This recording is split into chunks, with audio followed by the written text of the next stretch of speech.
Across the UK, online and on DAB. Access all radios. Talk Radio. Give it some lip. Talk Radio. Thank you, George. A slightly different start to the show. We've got a guest coming on, a gentleman called Miles Johnston, who's going to talk to us about the mysterious death of Max Spiers. Who's Max Spiers? Well, we'll explain all after this. 0844 499 1000. This is Talk Radio. Late night, Iain Lee on Talk Radio. We have ways of making you talk.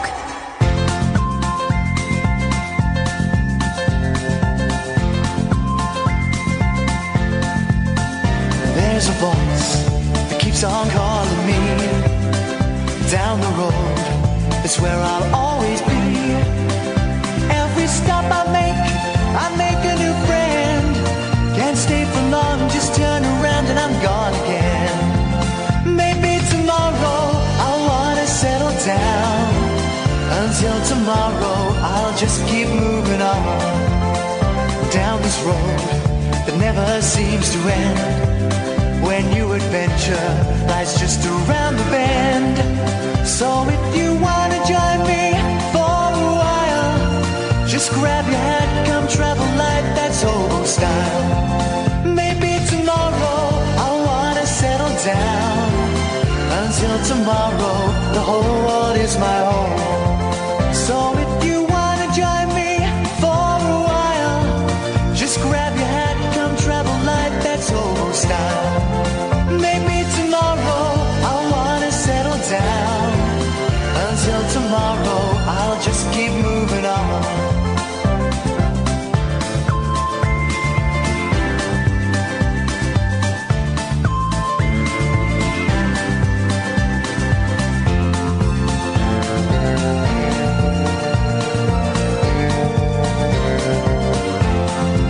Maybe tomorrow I'll wanna settle down.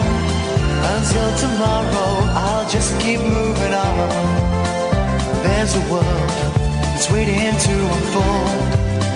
A brand new tale no one has ever told. We've journeyed far but you know it won't be long. We're almost there and we paid our fare with a hobo song. Maybe tomorrow I'll wanna settle down.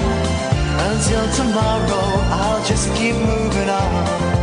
So if you wanna join me for a while, just grab your hat, come travel light, that's old style. Maybe tomorrow I'll find what I call home. Until tomorrow, you know I'm free to roll. Evening, dear listener. Good evening, dear listener. This is Iain Lee. This is Talk Radio. 0844 499 1000. We will have your calls straight to air after midnight. How's about them apples? Get your thinking caps on. Decide what you want to do.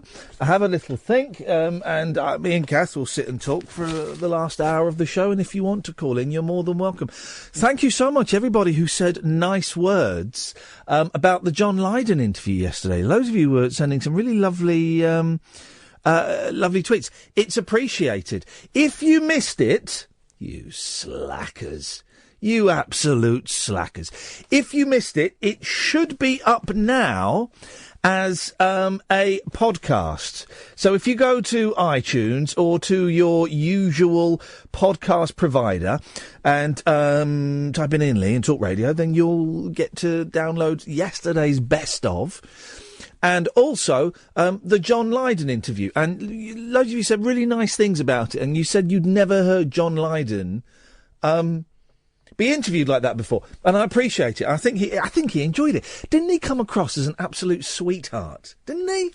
He came, me and Kath were dead nervous speaking to Johnny Rotten himself. And he's just a big camp pantomime queen. He was delightful. Absolutely delightful. So that's out there now. And, but feel free to share it and what have you. We'll take your calls this evening, as per usual. But we're going to start the show off with a guest. And you're welcome to call in about this as well. And it's something I don't really know a lot about. And it's kind of a world that I haven't really kind of given much time to.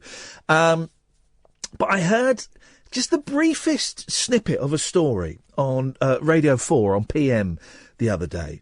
And it was an interview with the gentleman we're going to speak to in a minute about the death of Max Spiers, a name I'd never heard of before. Didn't mean anything to me, but it was really intriguing what the gentleman had to say. And I thought that the PM, and I'm a big fan of PM and Eddie Mair, but they got a couple of gags in, and I thought that was a little bit mean-spirited. And then, over the next couple of days, there were loads of stories in the papers about this Max Spiers guy that I'd never heard of. And it really intrigued me. I'm going to give you the sort of brief version of how I see the story, and then we'll get our guest on to correct me, no doubt. And I'm kind of keen to pick his brains to see what he knows about it. So Max Spiers, lazily, you'd use the term conspiracy theorist. As I get older, I find that term, it brings up an image, doesn't it? It brings up an image of the tin foil hat wearers and all of that. And while I would have used it freely quite recently, I think it's a little bit unfair. But was certainly a UFO expert. And as far as I have the story, he was in Poland about to give a talk. And he sent a message to his mum saying, "Mum, I could be in a bit of trouble. If I die, could you, you should probably investigate it." And then lo and behold, he died 1 or 2 days later. And the story seems to be that he was killed by people practising black magic, the dark arts. And it's just intrigued me. And some of you read this story, and some of you got in touch as well about this story. 0844 499 1000. The gentleman I heard on Radio 4 the other day, we've been chatting on Facebook, he's very kindly agreed to come on. He joins me on the line now. It's Miles Johnston. Evening, Miles. Hello, and good evening. Listen, it's nice to talk to you, Miles. Before we start, who are you? Can you give us a brief CV so that people know where you're coming from? Well, I'm a sort of a technical person. I've built a couple of million-watt FM pirate stations in Ireland. I've got a background in broadcasting, so I know which end of a jack plug to put into the right hole. Well, that's more than me, but well done. Yeah. Good. But I've also been... I first appeared in the media in Belfast talking about UFOs when I was in fifth form. Right. So I've been in this quite a long time. And it's primarily UFOs that you're involved with? No, we are involved with something very serious. I'm going to be really boring, guys. This is a very serious subject. Oh, well, let's not preface it by saying we're boring. But it is serious. No, because I've kind of... The guy's dead. Yeah, exactly. I've read bits and pieces about it. Tell me about Max Spiers. Did you know him personally? I've known Max personally. He's part of a team of people I've been investigating for over 20 years. This goes back to World War II, right? When probably a lot of people know that the Nazis had a lot of technology we didn't think anybody even knew about. They had their own flying saucers, right? Okay. I mean, a lot of people know that. They should aware of that. Is that... No, I wasn't... Listen, I'm going to come at this from the point of somebody who knows nothing about it, Miles. So right. If I ask questions that are dumb, I appreciate your patience. Yeah. I did not know the Nazis had flying saucers. What evidence do we have of that? Well, they have physical evidence, flying saucers. There's a thing called the Nazi Bell, which was a device... this has been on Channel 5, been on Channel 4, lots of documentaries. It's called the Bell or the Glock. Right.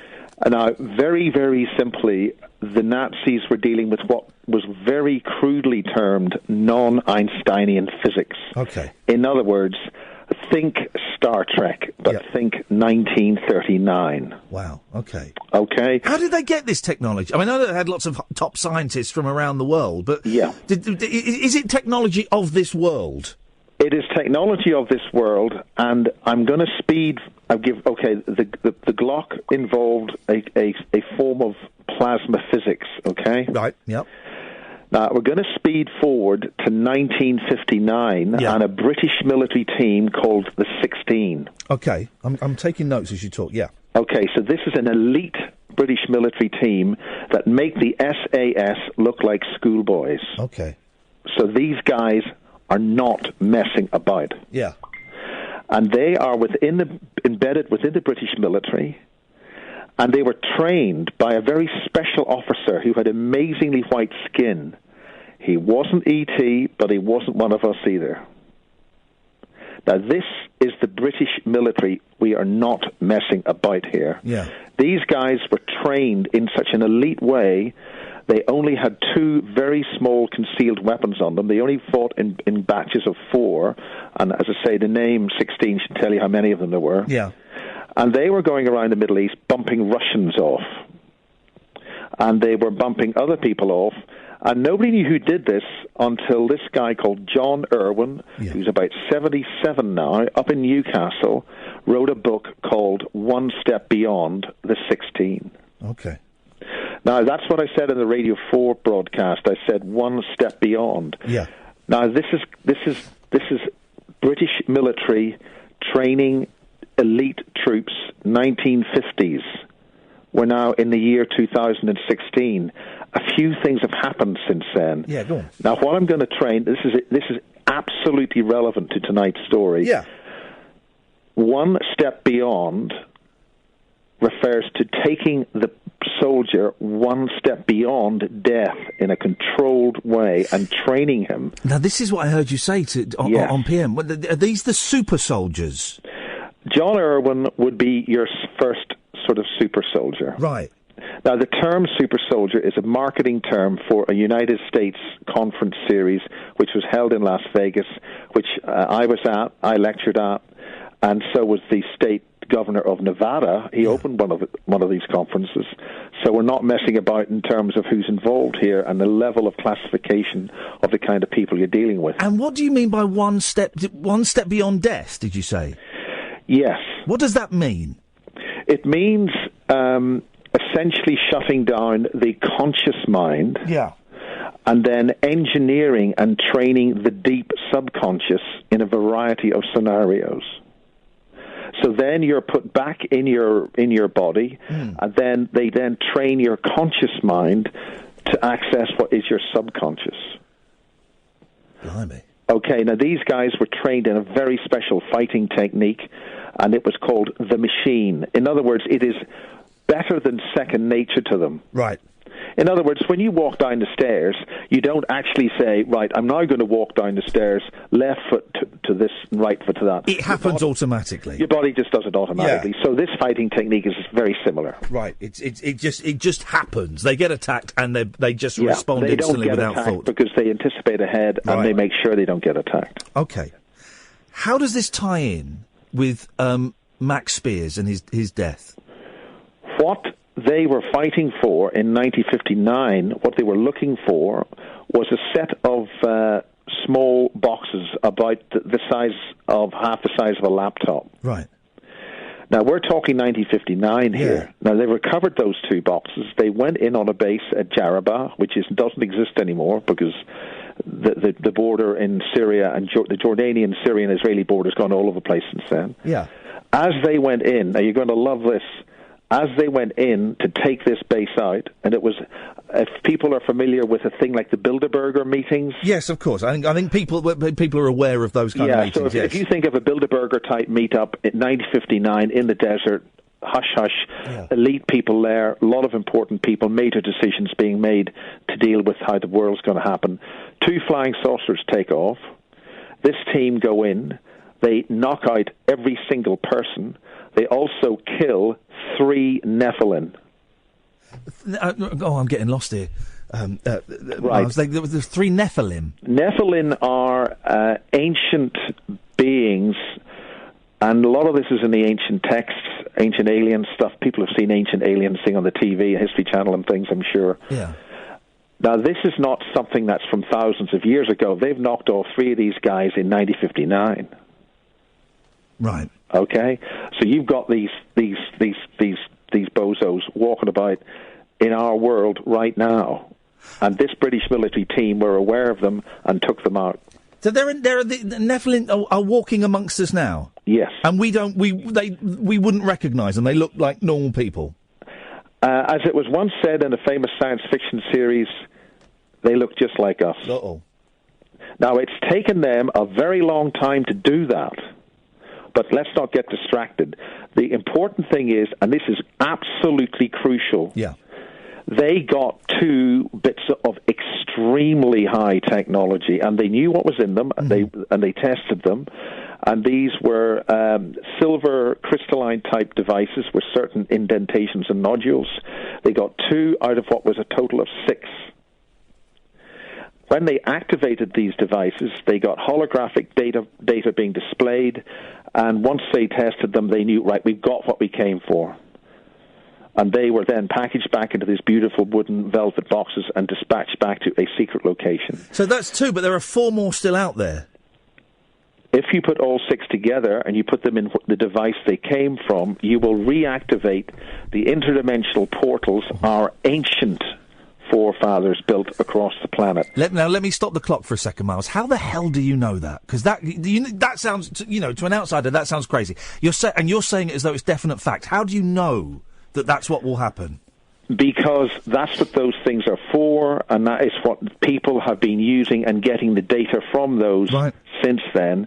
And that means that in the year 1959, they opened Pandora's box of the ancient high technology of our ancestors. And look what happened to them. They're not around anymore, and half the planet got taken out, if not virtually the entire planet.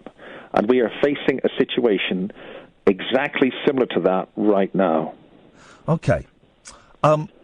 Max Spiers, I'm assuming that he knew... Max was about to give a talk in Poland, wasn't he? Was he about to give a talk on this subject? So basically, we've set the scene where we're not messing about. We've got high technology of our ancestors, right? Yeah. It's very important. That means on Earth there was a very highly sophisticated civilization, which something happened to it. Yeah. Right.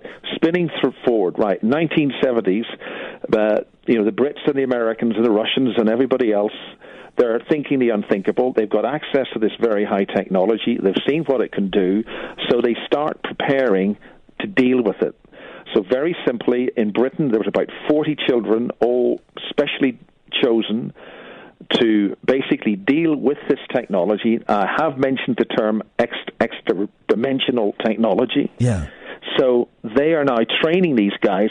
This is what the scientists, the boffins, do. Yeah. They think the unthinkable. They get a wind of something. They look at the problem and they find a solution for it.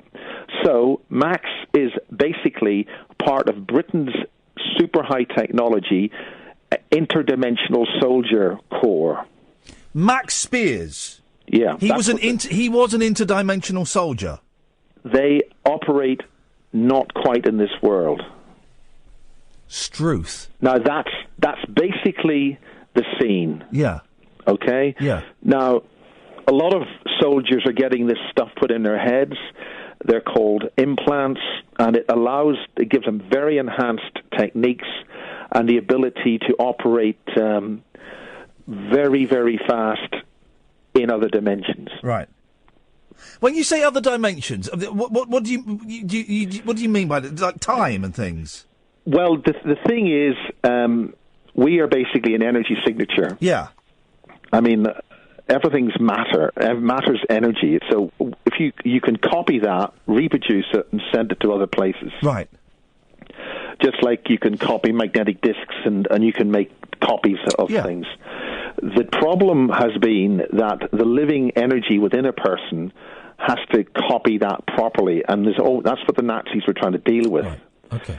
In other words, you can make 15 people, you can make 15 chickens, right? Yeah.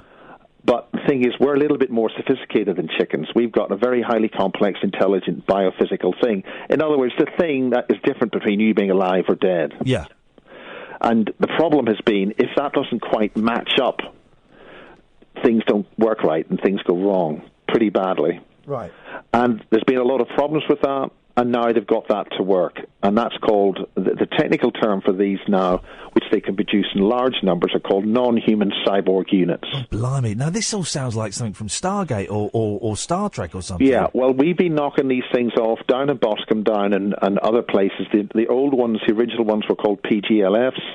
And that's what the Germans were developing. Brits found a lab in Germany at the end of the war, and they saw these, quote, strange-looking humans. Yeah, and they were cyborgs. They were trying to develop them, but at the time, they couldn't get the interface between, flesh and technology. So, Mac, I'm just trying to keep on the thread of the story a little bit, and I'm sorry we keep going off on tangents, which I'm thoroughly enjoying. So Max was an interdimensional soldier. Why was he giving a talk in Poland? Right. Well, I was invited. I run the thing called the Basis Project, and we've been looking at that for 20 years. And I stress that you do not believe anything in the Basis Project. You just look at it, take it on board, and see where the dust settles. Yes. Because we do not want to have a belief system, because that can lead you completely up the wrong garden path. Right. So, like 25 years ago, when Barry King said his father had found these things, and it's got a bunch of aliens walking around bases in Berkshire, like Greenham Common. I mean, that's why they had all those women protesting in Greenham Common. They were testing them because not too far away from them were a bunch of things which weren't, too pretty to look at. I thought the women were at Greenham Common to protest the nuclear missiles, the cruise missiles. There were no nuclear missiles at Greenham Common. The nuclear missiles were at RAF Bentwaters, and in 1980, all the nuclear weapons there were wiped out by the UFOs and the Russian nuclear weapons as well. Nuclear weapons have got zero function. Zero function. ETs will not have them. They'll wipe them out. You can blow each other up, but they're not going to let you blow anybody else up. And that was the biggest problem that happened in December 1980. Suddenly, an illegal bunch of the biggest stockpile of strategic nuclear weapons at RAF Bentwaters, that's to say it was operated by the U.S. Air Force, that went absolutely stone cold, dead lumps of iron in December 1980. The aliens deactivated the nuclear weapons. Yeah, they just shut them all down. And the same thing happened to the Russians. The problem was the Brits and Americans thought they'd lost their pile of Smarties. They didn't know the Russians had lost their pile of Smarties as well. How do you know the Russians had lost their pile of Smarties or their nuclear missiles have been deactivated? Because the satellite photographs started to indicate that there were lots of shallow dumping of radioactive material, and that radioactive material was basically iron, which this weapons-grade material will jump down the periodic table to iron, but it'll still have a few hot electrons flying off it, and they can spot that. Okay. And that's how they found out. Basically, it's just a lot of rusty metal. And this is what Max Spiers was going to reveal in his talk in Poland? No. That was already revealed by an MI6 agent in Warminster last year. Okay. So what was Max going to talk about? Well, the point about the Poles are they are absolutely switched on, streaks ahead of many of the other countries in the world. Mm-hmm. They absolutely know about this stuff. Yeah. They're super switched on about this stuff. And there are strategic reasons why that happened, because of what the Germans did there in World War II. Right, okay. Yeah. Right. So the basic point, I was invited there to speak. I spoke there last November, almost a year ago. They were extremely polite and very, very switched on individuals, and absolutely were into the kind of stuff that I've been doing. Yeah. And one of the individuals there who was key to this story, a very, very respectable, very nice person called Monica Duval, and we talked a great deal about publishing my work, and but my work's 99% video, so we had a lot of basic technical issues about how to make that into text and get it translated.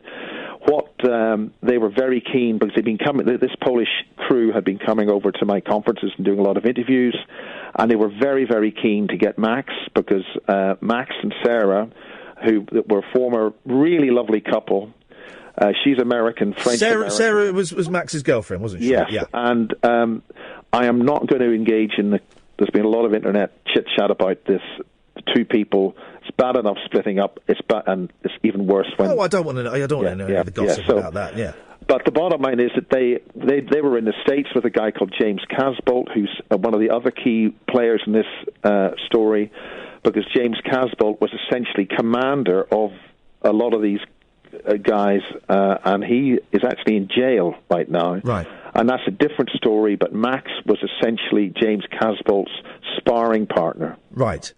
So when you got both of them in England, I took the opportunity, having met Max for the first time in the States, and with a lot of the other key players in this, these super soldiers, then it was a good thing to interview him and chat with him.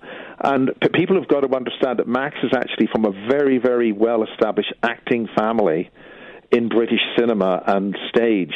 Oh, okay, right. And this is where I think Orlando Bloom, I think I might have... Oh, he went... That was the headline, wasn't it? He was at school with Orlando Bloom. Yes, I remember that, yes. So the key to that is that there's a close link there. And so Max is, he's got an acting background. He's in there. But he's one of these key children, about 40 of them, of which most have not survived this far. Right. There are about 4 or 5 more which could come forward, of which James Casbolt is one of them. Let me put my sceptics hat on for a second. This sounds almost identical to the plot of the television series Fringe. I don't know if you're aware of that show. Fringe and the X-Files. Yeah. The X-Files come directly from the very stuff that Barry King was releasing, and I helped release them. I helped print that stuff in his reports about the base at Peasmore in the very, very early 90s. Right. The key core to the X-Files is about the British base under the village, between the village of Peasmore and RAF Welford in Berkshire. And that was when they were making these beings, these what they call program-generated life forms. Are you saying the X-Files was based on a true story? The X-Files is 100% based on a true story. Wow. Miles, listen, I've got to take a break and pay the rent. Are you okay to hang around for a couple of minutes? Yeah, I've got my herbal tea. I'll survive. Beautiful. I've got a cup of Red Bush. I'm fine. I'm enjoying this, Miles. Thank you very much indeed. We're speaking to Miles Johnston.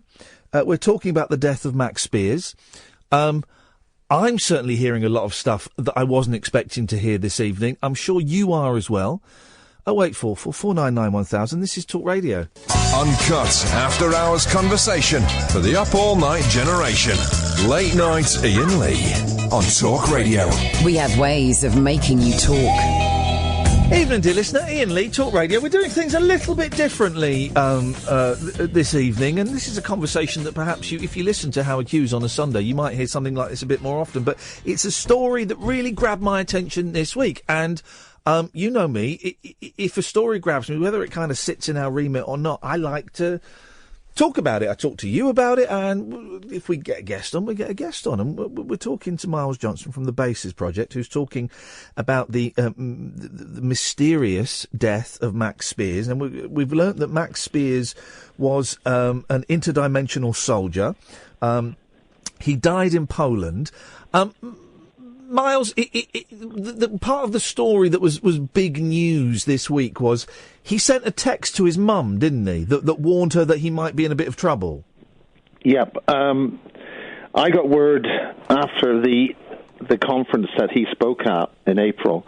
A lot of the dates on this are very badly wrong that's been published. He spoke in April. Right. And he did a very, very good show. I spoke at the same conference as did Kieran Lee Perrin. Kieran Lee Perrin is another British interdimensional super soldier.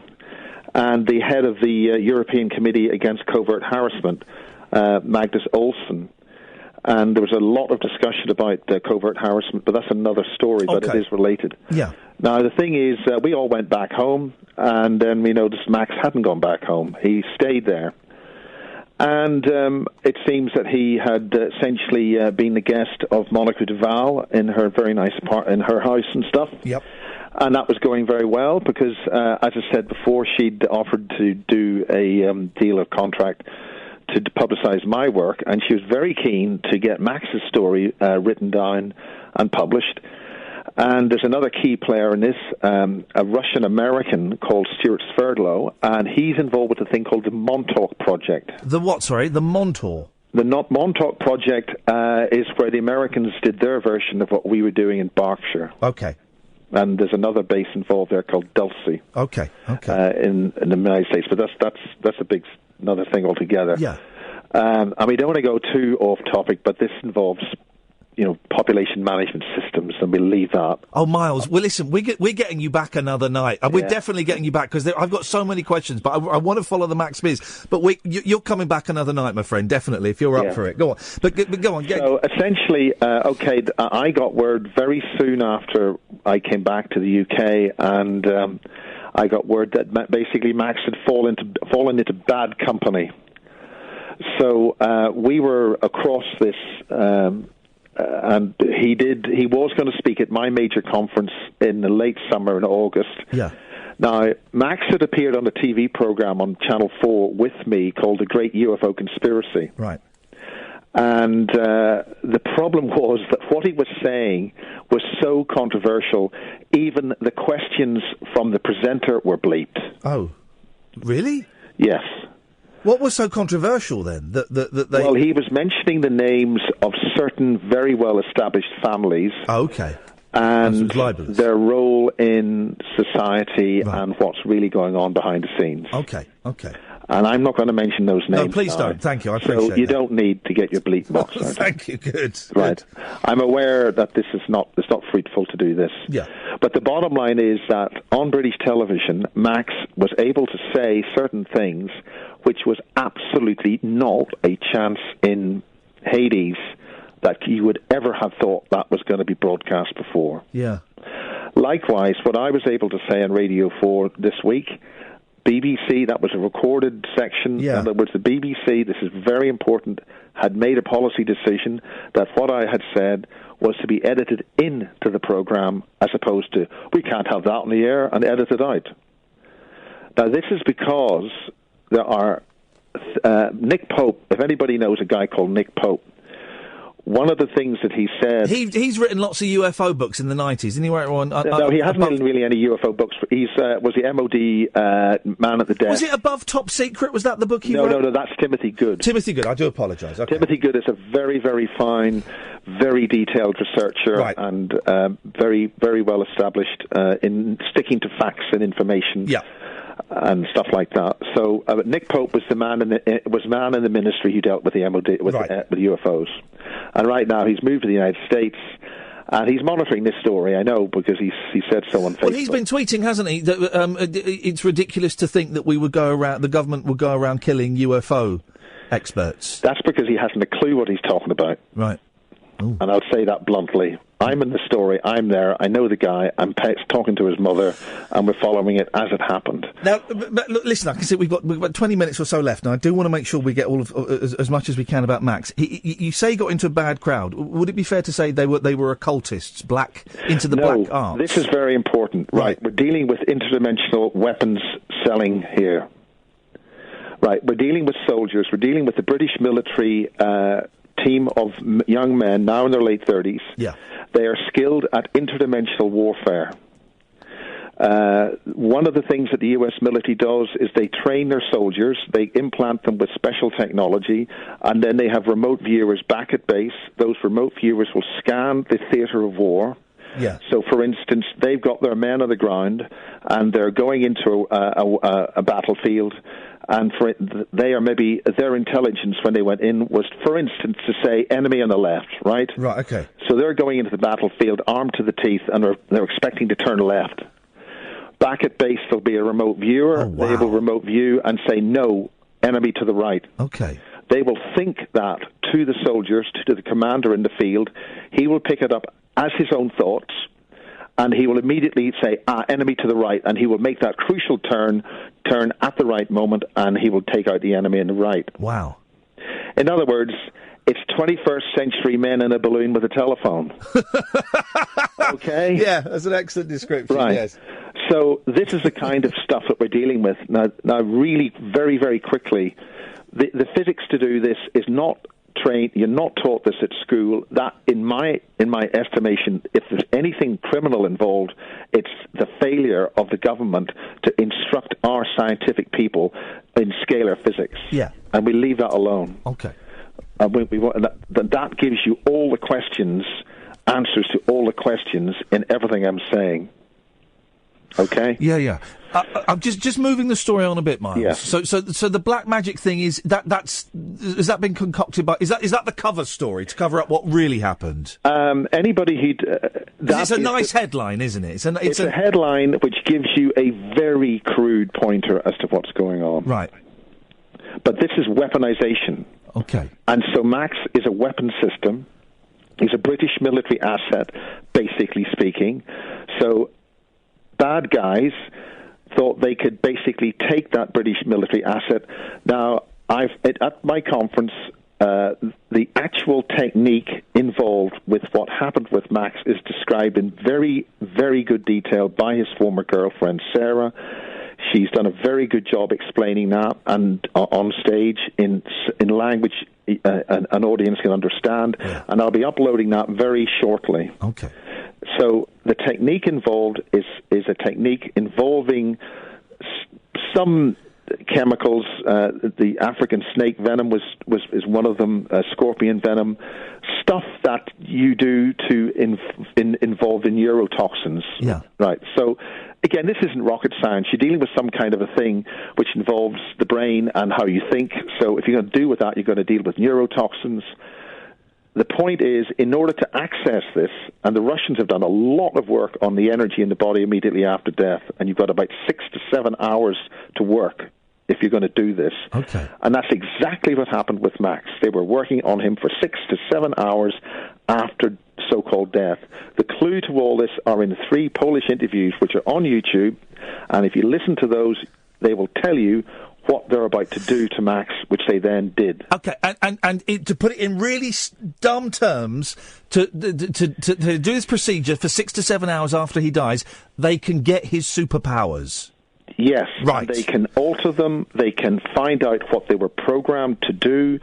Essentially, it's like opening up a nuclear bomb and finding out where the weapons, what the triggers and targets were. And is this linked in with that? There were reports of him spewing up a black, thick liquid. Yes.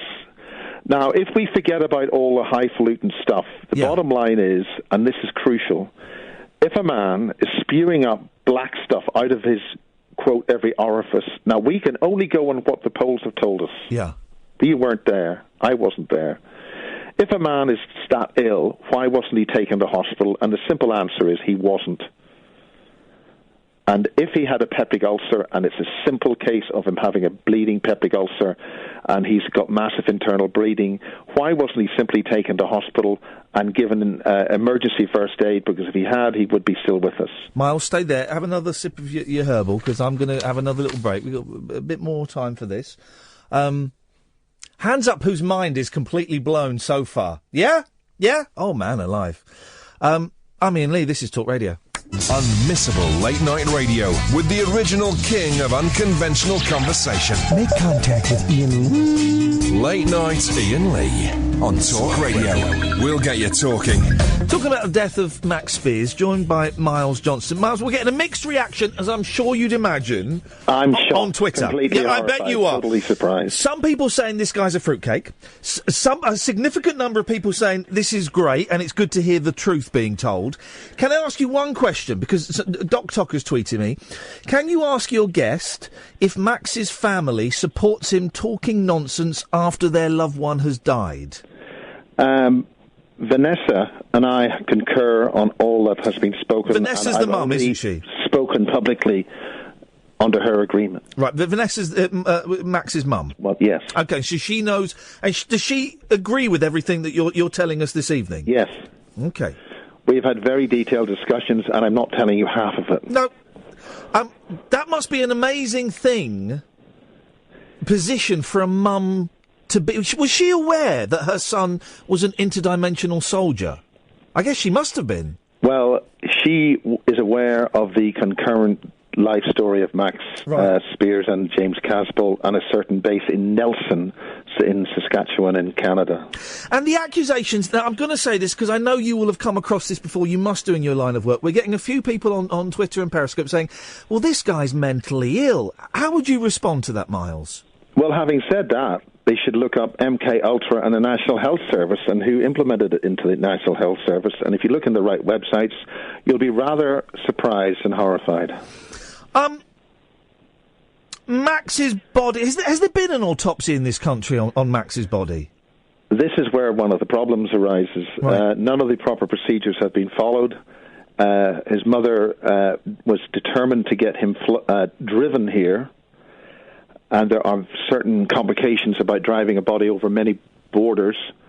And I told her from the word go that, on the one hand, if there has been impropriety in Poland, there is not a chance in Hades that the individuals there are going to let a body leave their hand with any evidence on it that's going to implicate them. Yeah. That you're dealing with pretty sharp people here. They're not going to say, we'll just give them the body with all the pointers back to us to send us to jail.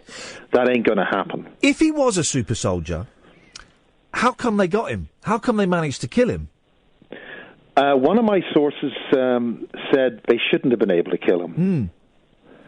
And this is where the situation gets a little bit clever, because this is when you're dealing with two sides boxing. Yeah. What happened with Max was certain procedures happened, certain events happened, whatever they were, he died. Now, in terms of the soul harvesting and selling on point of view, the Brits got him before they did. Right. Which means that the only way that could have happened was that maybe they knew that was going to happen anyway, or maybe he was sent on a mission to flush out a certain cell, which was maybe going to do this to their man in the first place, and they got their man back. So, remember, we're now dealing in a world where they can reanimate individual items. They're called program-generated life forms, and the other term is non-human cyborg units. So they literally are in a position. I began this conversation by saying that they were training British military soldiers after death. So that was 70 years ago. Right. So if they're able, for instance, there's technology where they put a super-rich fluid into the spinal column. Yeah. So if a soldier is taken out, his brain stem and all vital nervous systems can stay active and be recoverable up to 36 hours later. And are you suggesting that the British have got Max's soul, like in a tube or something somewhere? It exists, and we've got it. As I said before, we got technology from the ancients, our ancient ancestors, and they've got technology which is literally out of this world. So that means that they have him safe. Wow. And that is why I said in Radio 4, he ain't dead and he ain't alive. Yeah. So Max may be, the use of clones by the U.S. military was well known during the Vietnam War. The capacity to activate and use a useful proxy cybernetic human this is what they've been trying to develop since that's what the Germans are trying to develop. What we've got is a situation where we've mastered that technology, and in Peasemore they were running off what they call fake aliens, or PGLFs. So these things would walk into people's bedrooms, they'd freak out, they've seen an alien, faint, collapse, or do whatever, and then the military would take them off and do what they're going to do and whatever, and then they'd bring them back. Miles, listen, we are coming to the end, and we're running out of time, but a couple of quick things. Why aren't you dead? If you know all this stuff, surely you would be a prime target. 3 weeks ago, they did try to take me out. Really? What happened? Well, I was exposed to two toxins. One was a deadly adder, a snake, a long Latin name, and it was a death adder venom, and another venom. And I was subsequently advised only 10 days ago from 4 independent sources that was an actual takeout attempt. Wait, how did this happen? How did it manifest itself? It happened with me being not tricked, but shall we say, due to my polite nature, yes. In an aeroplane, actually handling a bag which was placed in front of mine in such a way that I got it on both hands, and it took about 36 hours to get into my system. Why don't they just? Why doesn't someone just follow you home one night and shoot you and make it look like a mugging or stabbing or something? Oh, absolutely. I've been told to. I mean, I've been warned not to to watch the car and stuff like that. But I mean, absolutely. If they want to take you out, they'll do dead. Well, I suppose the thing. I suppose one argument would be the fact that you're coming. If you were to die tonight after this interview. Anybody that had any doubt in their mind, that would look highly suspicious, wouldn't it? Well, I think we've already had that situation with Max. Yeah. The man knew he was in a trap. Yeah. In his closing hours, he didn't realise it until it was too late, which is why maybe the guys who rescued him had to do a very fast job. Yeah. In doing that, because we've got our remote viewers. Listen, every big country's got their flying saucers and their secret space program.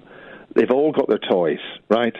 So let's live with it. That's been declared last year. MI6 agent Peter Paget said that. So we're living in a different world now, and we've got to think out of the box and learn some things very quickly, very rapidly, with urgency, because we right now are potentially on the very verge of a world war. Miles, listen, two final questions. Do you think Max will contact you? Is Max able to contact you? We've already got blowback on that. We've already got information on that. Oh, really? Can you share it with us? It was relating to certain matters involving a friend of his, and I think we'll leave that alone. Okay.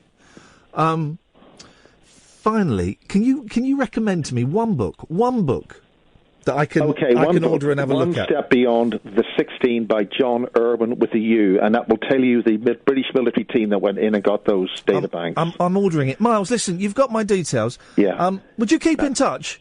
Yeah. And I'd love to have you come on again at a later date, and if we get any updates on Max, that'd be great. And the technique involved with what happened to Max will be described by Sarah Adams on stage. It'll be uploaded on the Basis Project on YouTube, and you can watch it and see what actually happened. The website is thebasisproject.org, if people want to go and have a look. I need a webmaster. It's in chaos. Apart from that, everything's fine. If any webmasters are out there that want to help Miles out, then send me an email. Lots of time available and very cheap. Yeah, cheap. That's the deal. No change there, Miles. I've really enjoyed talking to you. Thank you so much for your time. The main thing is we got him back. He's not here yet, so the story ends happily. Okay. Brilliant, Miles. I'll speak to you again soon, mate. Take care. Cheerio. Goodbye. Thank you. Bye bye. Miles Johnston. The main thing is we got him back. I enjoyed that. A lot. I know it's a little bit unusual for look at. I mean, you can if you're looking on Periscope, look at all the notes I've jotted down there, listening there to Miles. I'm sure Howard won't think we're encroaching on his territory. In fact, now is an excellent time to plug Howard Hughes' show on a Sunday night, 10 o'clock. If you liked us speaking to Miles, it's all kind of stuff out that's out there, man. Sunday night, 10 o'clock, Howard Hughes. And it's not something we do very often. But as you know, recently I've changed my attitude towards ghosts. In the last 6 months or so, I've gone from thinking they don't exist to thinking, well, maybe there's something. And what's interesting, talking to someone like Miles, is the conviction with which he speaks. He believes everything he's just said. And I've got some people on Twitter going, Iain, everything he said on you, everything he said to you is available to be discovered on the internet. So there are listeners listening who buy that stuff. I think I buy some of that stuff. I mean, the Nazi bell, the Nazi flying saucer, I mean, I don't know. Why not? I'm going to order that book. Listen, guys, you can call in about what you've just heard, and we can talk about that.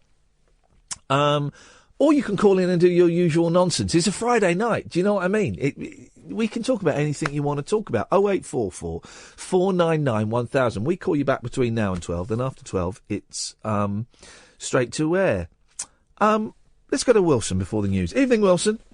Hi, Iain. Hey, man, what did you think of what Miles was talking about? Oh, I didn't get to hear that, sorry. What do you mean you didn't get to hear it? Where were you? I was drawing sands and papyrus. Unbelievable. What you got for us then? It's my birthday tomorrow. Oh, well, happy birthday for tomorrow. Oh, thank you. I can't believe it was a year ago you made me very, very happy. It was, but let me just couch that, guys, in that I invited him to come in and produce the show for a day, and he did a better job than Catherine could ever do. Yeah, it was good, wasn't it? It was fun, that. Amazing. It was fun. What are you doing for your birthday? Oh, we don't know. Oh. Oh, I bet. We might maybe. be going to Alton Towers. Yay! Alton Towers. That'd be fun. Yeah. But, yeah. Yeah. Luckily, I'm on half-term after this weekend. Have you been drinking? You're very sluggish in your speech today. No, Ian. You sure? Yep. Okay. I'm only 11 tomorrow. Well, it doesn't matter. You know, back in my day. Anyway. Well, I hope you have a wonderful day, Wilson. Oh, thanks, Ian. Nice one. You're not getting a present from me if that's what you're hanging out for. No. Yeah. All right, man. Listen, enjoy your day. That reminds me. Thank you, Wilson. Enjoy your day.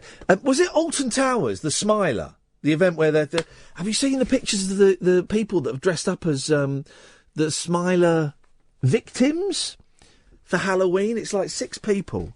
Where is it? I've got. I wrote it down in one of my papers. The Sun. I wrote it down in the Sun, page 15. Jamie and Jim, I'm going to come to you after the news, so settle back for a bit so you get a fair crack of the whip. Victims of the Alton Towers Smiler roller coaster crash yesterday slammed drunk students who dressed as survivors for a sick pub crawl. They wore fake amputated legs and homemade harnesses and called themselves the Seven Legless. I mean, it's funny, I was thinking about inappropriate fancy dress costumes today when I was at home. I don't know why. But I remember last year, maybe the year before, there was a furore because you could buy Jimmy Savile Halloween costumes. And today I kind of thought, do you remember those Jimmy Savile Halloween costumes? Actually, I think that's all right. I think that's an all right... And I know it's probably a slightly controversial thing to say, but dressing up as Jimmy Savile for Halloween, I get the joke. You know, I do the voice sometimes. I get the joke. All right. Now, not funny for the hundreds of people who he sexually abused. Not funny, perhaps, for some other people who may have been sexually abused. But I get the joke. Dressing up as Jimmy Savile. You know, I can imagine being at a party and going, "Oh, look, Steve's dressed up as Savile. Olsen, rattle your jaw." I get it. But dressing up as these people, because these are like real people. These are real people they're dressing up as. It's a bit weird. We'll talk about that and more after the news. Jamie, you'll be first, then Jim, and then it could be you, dear listener. Now is an excellent time to call. 0844 499 1000 is the telephone number. We can talk about this Smiler costume as well. And whatever you fancy, if you just want to phone up and be an idiot. You know what I mean? I'm Iain Lee, it's Talk Radio. What more do you expect? Across the UK, online and on DAB. Talk Radio. We have ways of making you talk. Talk Radio. Well, I've just ordered that book about the 16 super soldiers by John Irwin. I shall tweet the link if you're interested, and I'll have a little look at that. 0844 499 1000 is the telephone number. It's Talk Radio. Late night, Iain Lee on Talk Radio. We have ways of making you talk. And I suppose you want me to tell you all about my time too? Well, there was waving, greeting, hello, meeting, bye-bye, closing, waking, dozing, eating, sleeping, fetching, sketching, painting, stretching, gluing, chewing, sticking up and wiping round, washing up and slushing down. Then there was hugging, squishing, walking, pushing, dancing, dusting, shading, choosing, talking, cooking, drying, cleaning, saving, cleaning, loving, joking, losing things and rushing round, picking up and putting down. Then there was laying, running, creeping, jumping, chasing, painting, laughing, baking, bathing, dressing, singing, swinging, walking, sliding, hunting, hiding, jumping up and turning round, dressing up and sitting down. Thank you, Granny Murray. I enjoyed that. 0844 499 1000 is the telephone number. So, these people dressing up. I get the joke of dressing up as the people that are on the Smiler ride, but you kind of think that they were real people. But then Savile did stuff to real people, but there's a difference there somehow. There's kind of a difference. And also, I suspect that the victims of the Smiler ride only slammed the drunk students after the newspaper got in touch with them and said, "Hey guys, have you seen this? Bet you'd like to slam this, wouldn't you?" They posed with pints in hand as they mocked those injured in the crash in June last year. John Pugh, 20, was among 16 people hurt when the Smiler ride ploughed into another broken-down carriage at 90 miles per hour. Student Joe tweeted, "How awful and disrespectful can people get? Disgusting." It is pretty inappropriate, isn't it? Pretty inappropriate. The students were taking part in Nottingham University's seven-legged pub crawl. In 2012, students at the event were here we go. In 2012, students at the event were blasted for dressing up as Jimmy Savile at the height of the scandal over the pedo DJ.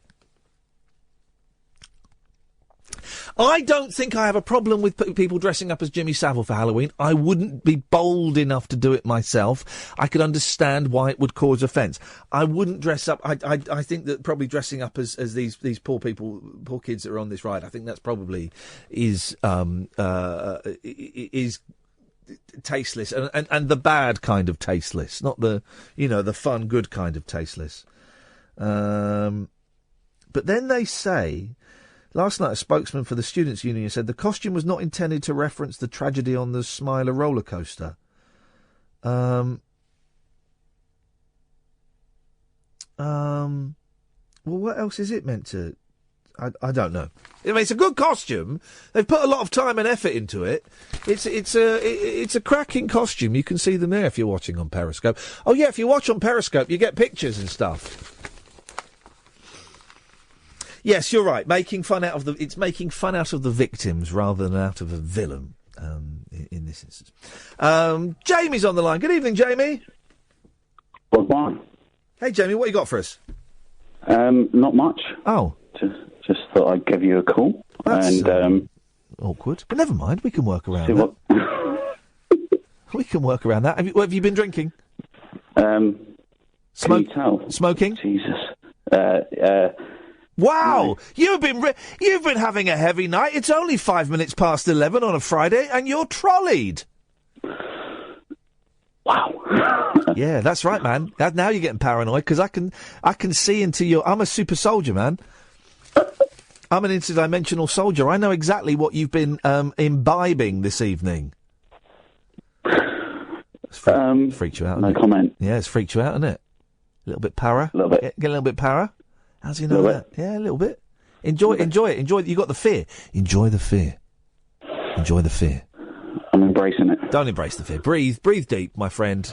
We've all been young. We've all got a little bit tipsy on a Friday and phoned up a radio station. That's how I started out in radio, was getting drunk and phoning up radio stations. No, never before in my life. You never done it before? No. It's weird. You get nervous, don't you? Very. Yeah, I know, and it's nuts. I mean, I'm not very comfortable on the telephone anyway. I don't really like phoning people up. I much prefer texts and emails. But phoning a radio station, which I have done, I haven't done it for a while, is like super nervous. It's weird. Yeah. Do you not like? Do you not like making phone calls normally? No. I used to have to do it as a customer service rep. Oh. And ever since, just.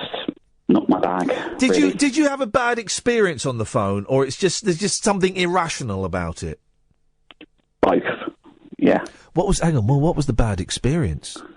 Oh, I can't really go into that on the radio, but it was bad. Yeah. What was it? A customer? Yes. What, tore you a new one?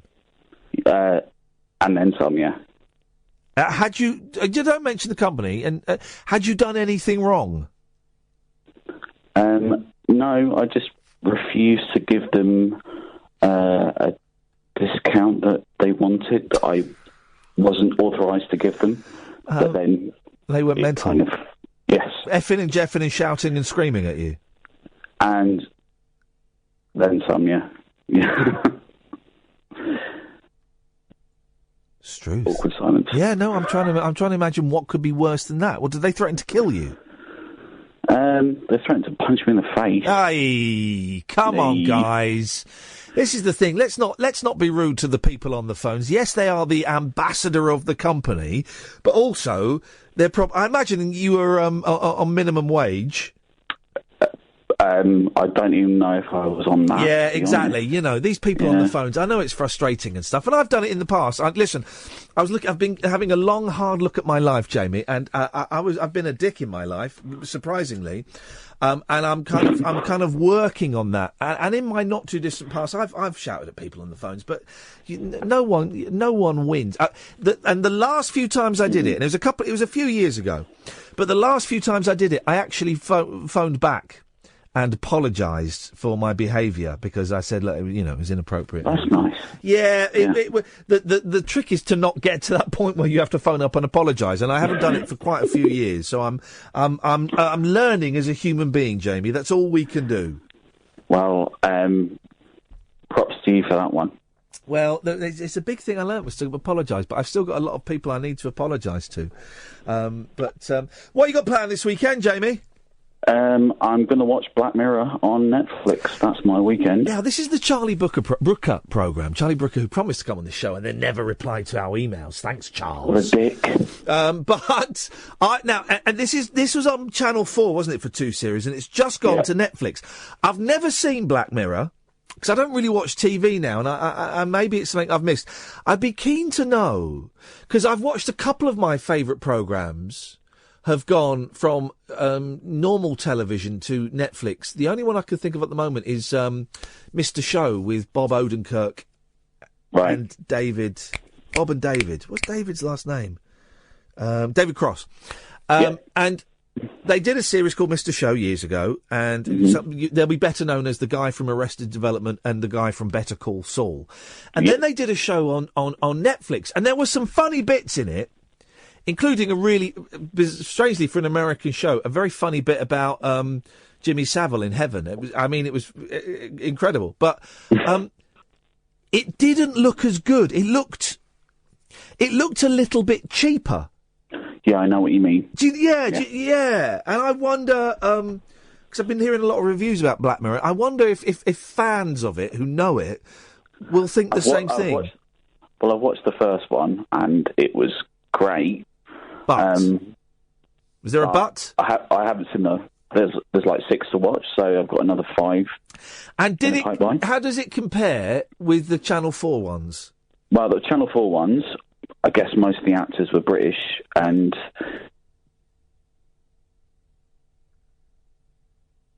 Jamie? Where's he gone? Is he so drunk that he's pressed the mute button on his phone? Jamie? Jamie, we can't hear you. If you're talking to me, we cannot... Where's he gone? He's gone. On the night that we have a conspiracy theorist on the day that Twitter has been crashed for the last 5-6 hours, we lose a new caller? Oh, dude. This is some freaky shit. Don't worry, we'll speak to Jamie another day. I'm happy to leave it there. 0844 499 1000. Yes, Jim. That's what happens if you start talking about Channel 4 when the big wigs are listening. They'll just cut you off. Whoever the head of Channel 4 is now, it's Jay somebody, isn't it? Listening now to this, going, the ideas are being spilled. Yeah. They've pressed. They're monitoring. They're monitoring talk radio, and they are cutting people off. Yes. I always thought that I liked Charlie Brooker, and I liked his original ideas with the Unversions. Did you ever see that? No. The first thing he did was Unversions, and I remember picking up on Unversions. What's it called? What word? You're saying a word and I can't hear it. What word are you saying? Unversions. Unversions. So innovations. Yeah, Unversions. It was like stupid ideas. Like inventions. All right. A bit like one of those catalogues that comes through your door that has. Oh, okay. Yeah. Innovations. They were all like a stumbling, faceless boy to scare away burglars and things like that. They were funny. So I got that book, and then I remember him from PC World. If you remember PC Zone. No, he worked in Computer Exchange, didn't he? And then he wrote video game reviews. PC Zone. Yeah, I remember that being a good magazine and going, all right, that's good reviews, and it was always Charlie. And then I really liked that first series he did. I can't remember what it was. What was the zombie thing? Oh, yeah, the zombie. Yeah, but no, there was something before the zombie thing. Because the zombie thing was dead set, where it was the zombies in the Big Brother house. Yeah, that was good. Brilliant. Zombie Davina McCall. Huh? There was something before Well, that, there was Screen Wipes, wasn't there?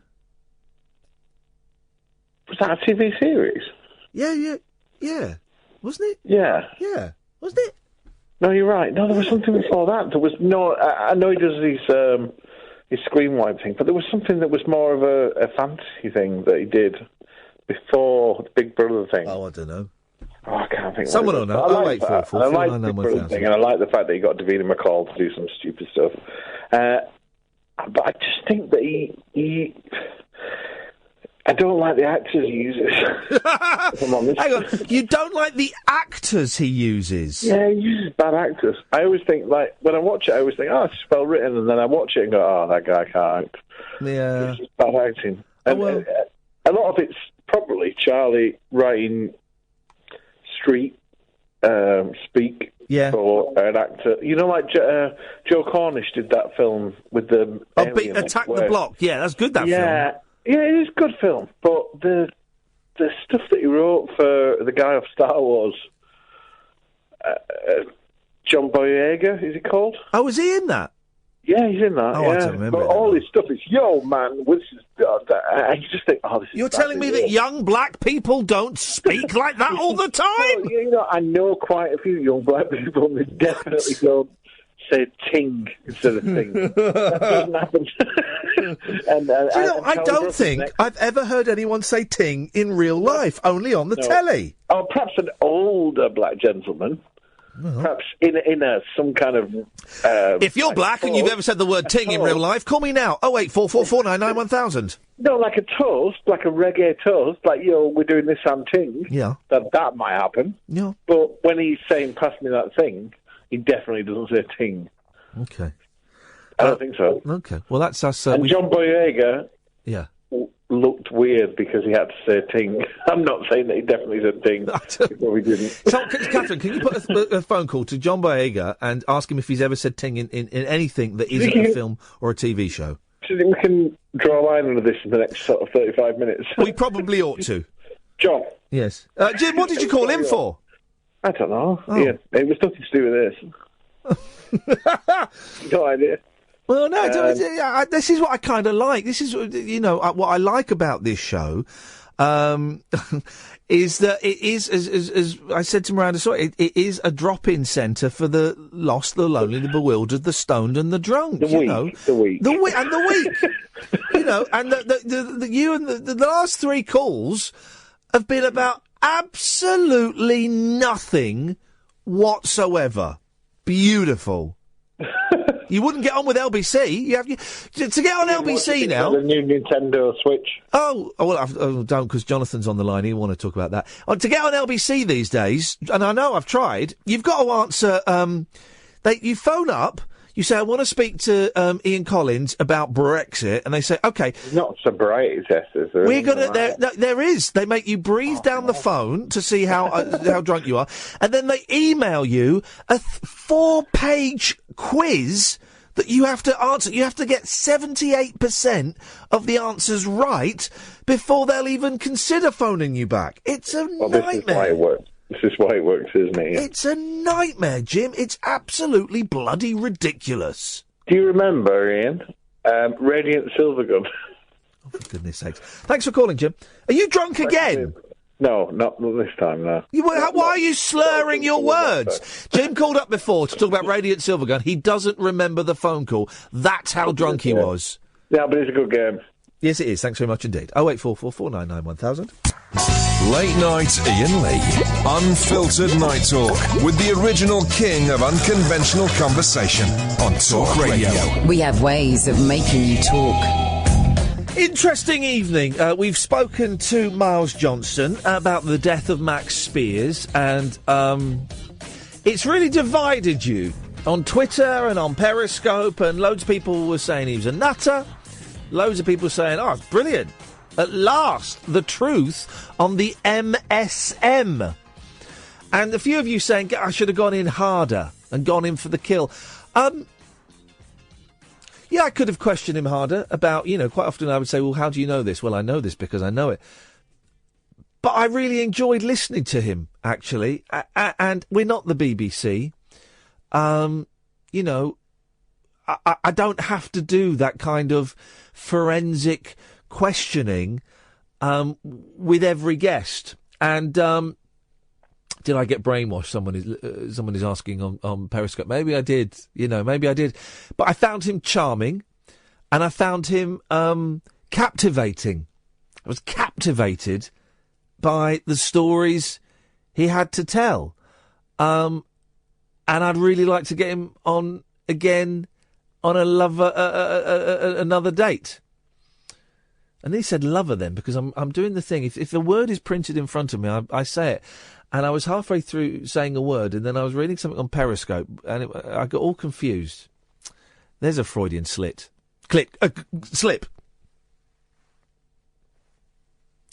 08444991000 is the telephone number. Has he brainwashed you into loving him? Yes, that's exactly what he's done. We call you back for the next 40 minutes, then it's called straight to air after midnight. Jonathan! Hello. What kind of cake? I don't feel like cake. I want a smoked bacon sandwich. Oh, does it taste like food? Yeah. Yeah. I'm trying to lose weight, Jonathan. I weighed myself 2 nights ago.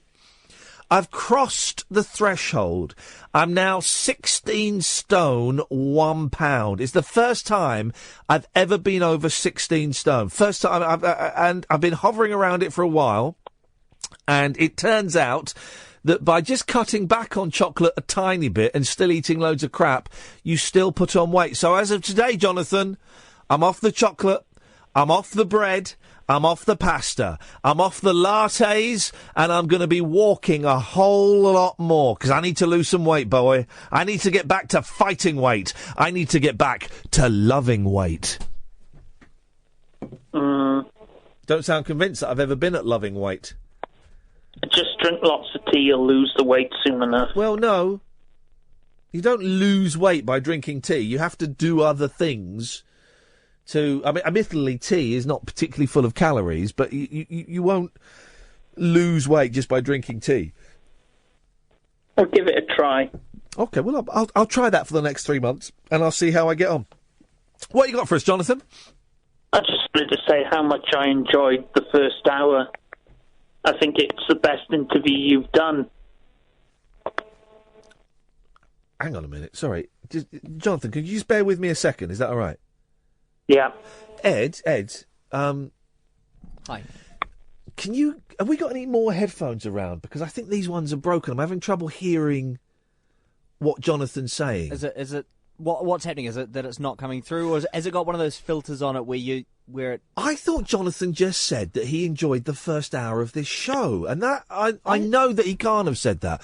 So it's got to be the headphones, isn't it? I thought I heard that too, which means I think the speakers in here are screwed as well, which might be... Send an email to Denny. I'll email Denny. We'll get this sorted out. We'll get it sorted.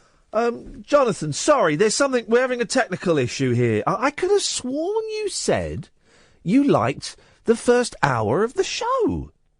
No, it did. In fact, what the heck? What the heck is going on? What the heck is going on with the... What? Yeah, I enjoyed it. And some of what he said correlated with what a guest said a couple of months ago on Howard Hughes' show. The Howard Hughes Bullshine Show, sponsored by Pure Bullshine. Yeah, I thought it was really interesting. I don't know how much of it I believed. I certainly believed some of it. It was really tricky to get him to answer the question about why Max was in Poland, but we got there. I thought he was very engaging in the way he told his story.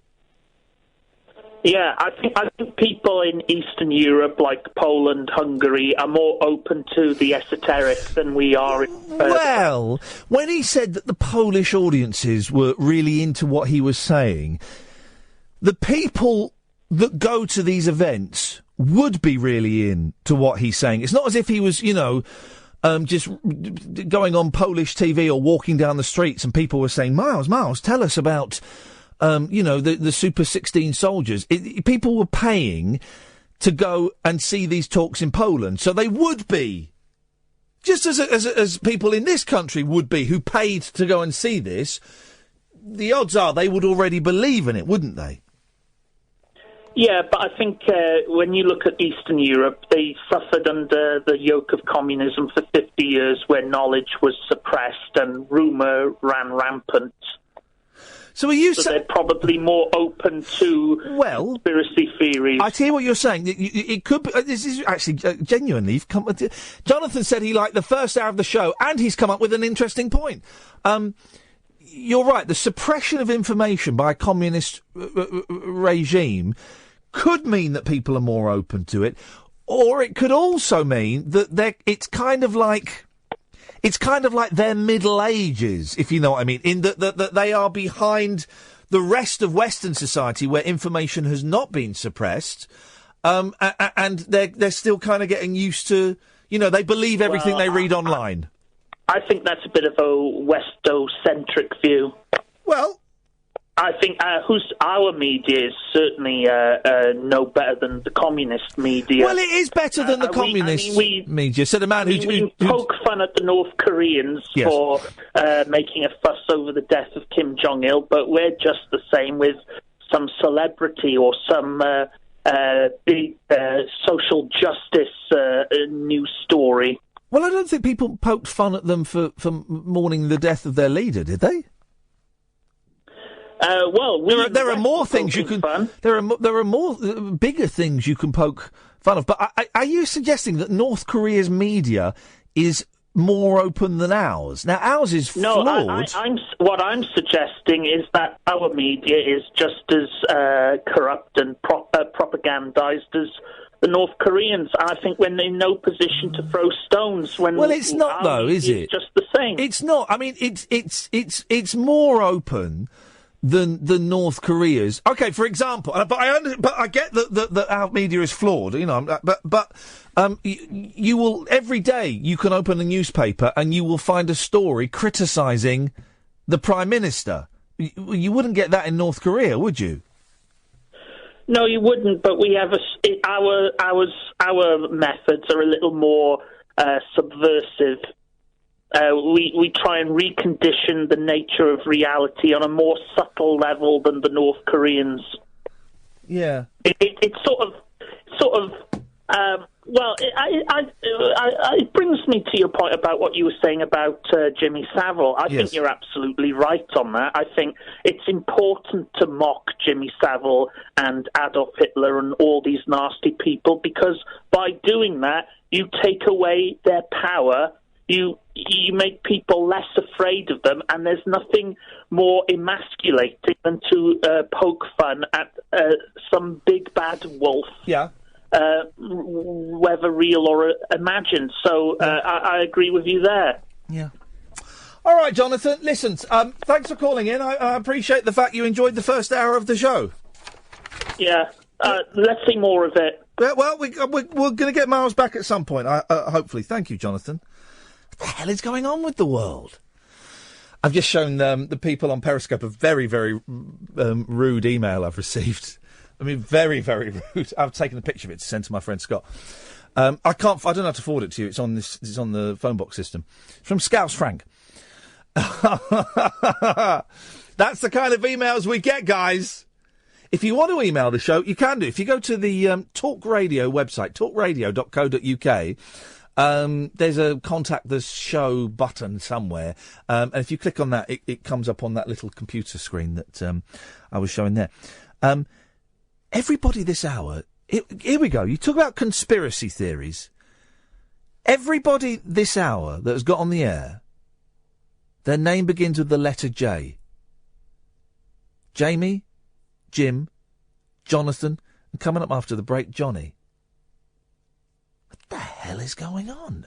Across the UK, online and on DAB. Late night, Iain Lee on Talk Radio. We have ways of making you talk.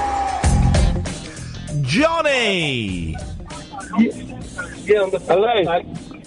Over. Johnny! Hello, it's Johnny here. That's why I'm saying Johnny! Give me that. You're on. Hey, listen, look, so I've been listening to that conversation. I have to be honest, I thought I was ringing Talk Sport, but obviously I got the wrong phone line. And, well, this sums up the TalkSport listener, I think, quite well. Yeah. In that they phoned the wrong radio station. Yeah. Hey! I was thinking about Chelsea Man United. You're thinking about what? Talk, Johnny. Slow down and talk clearly, because you're talking to someone who's got some intelligence, as opposed to those two soccer monkeys. So go on. What have you got? Okay, yeah. So I was bringing up about the Chelsea Man United game on Sunday, but I did hear your last caller talking about North Korea and someone who's travelled very well and been to North Korea twice. I don't know, I have a clue what he's going on about. Oh yeah, where did you go to in North Korea? I don't know, some nice town. Yeah, what's the capital of North Korea? I don't. Well, you've never been. Why are you lying about going to North Korea? I just wanted to be on the radio, to be honest. But it just goes to show what an idiot you are. You phoned up the wrong. Wrong radio station, and you were on the radio, and then you're pretending you've been to North Korea. To the radio. You're getting pwned, mate. You're getting destroyed. You're being destroyed, Johnny. You can't even phone up the right radio station, you muppet. Yeah, but you're the idiot giving us the platform, ain't ya? What am I pitting you? No, I do a phoning show where anybody can phone up and get on. You're the idiot. You're the idiot. You're Johnny's mate. You're not even Johnny. Johnny's not even your real name. You're called Darren, because I heard you say Darren, you do it. You phoned up the wrong radio station. How thick is that? Well, Darren is pretty stupid, to be fair. Darren is a muppet. You sound much more intelligent than Darren. What are you doing hanging out with Darren for? Darren needs to have some friends, doesn't he? No, he doesn't. Darren doesn't need any friends. Dump Darren. What's your name, my friend? My name's Jim. No, it's not! Tell me your real name! It's Jim. No, it's not, you liar. Give it back to Darren, the King Muppet. Yeah, King of the idiots. Oh, yeah, give it back to you. Darren and Johnny are absolute muppets. That's what Darren and Johnny are. They're idiots. And that, dear listener, sums up the kind of muppet and fool that listens to Talk Sport. They can't even... How did you get the wrong number, you prune? You say that... They don't even know how to phone up the radio station that they're listening to, even when they give out the number. Isn't that your... Good night. Enjoyed that. We'll keep them on the line, see how long they stay there for. Oh, dear. What was that about? How can you phone up the wrong radio station? How thick have you got to be to phone up... I mean, I could go next door and knock on Andy and Jason's window and say, we got got a caller for you, but I think they deserve better than that. I think they deserve better than that. Absolute prime example of what's wrong with this country. There, in that phone call. Do you want to know what's wrong with that country? This is what's wrong with it. You still there, boys? Yeah, we're still here. They're hanging on! I just destroyed them, and they're hanging on the line.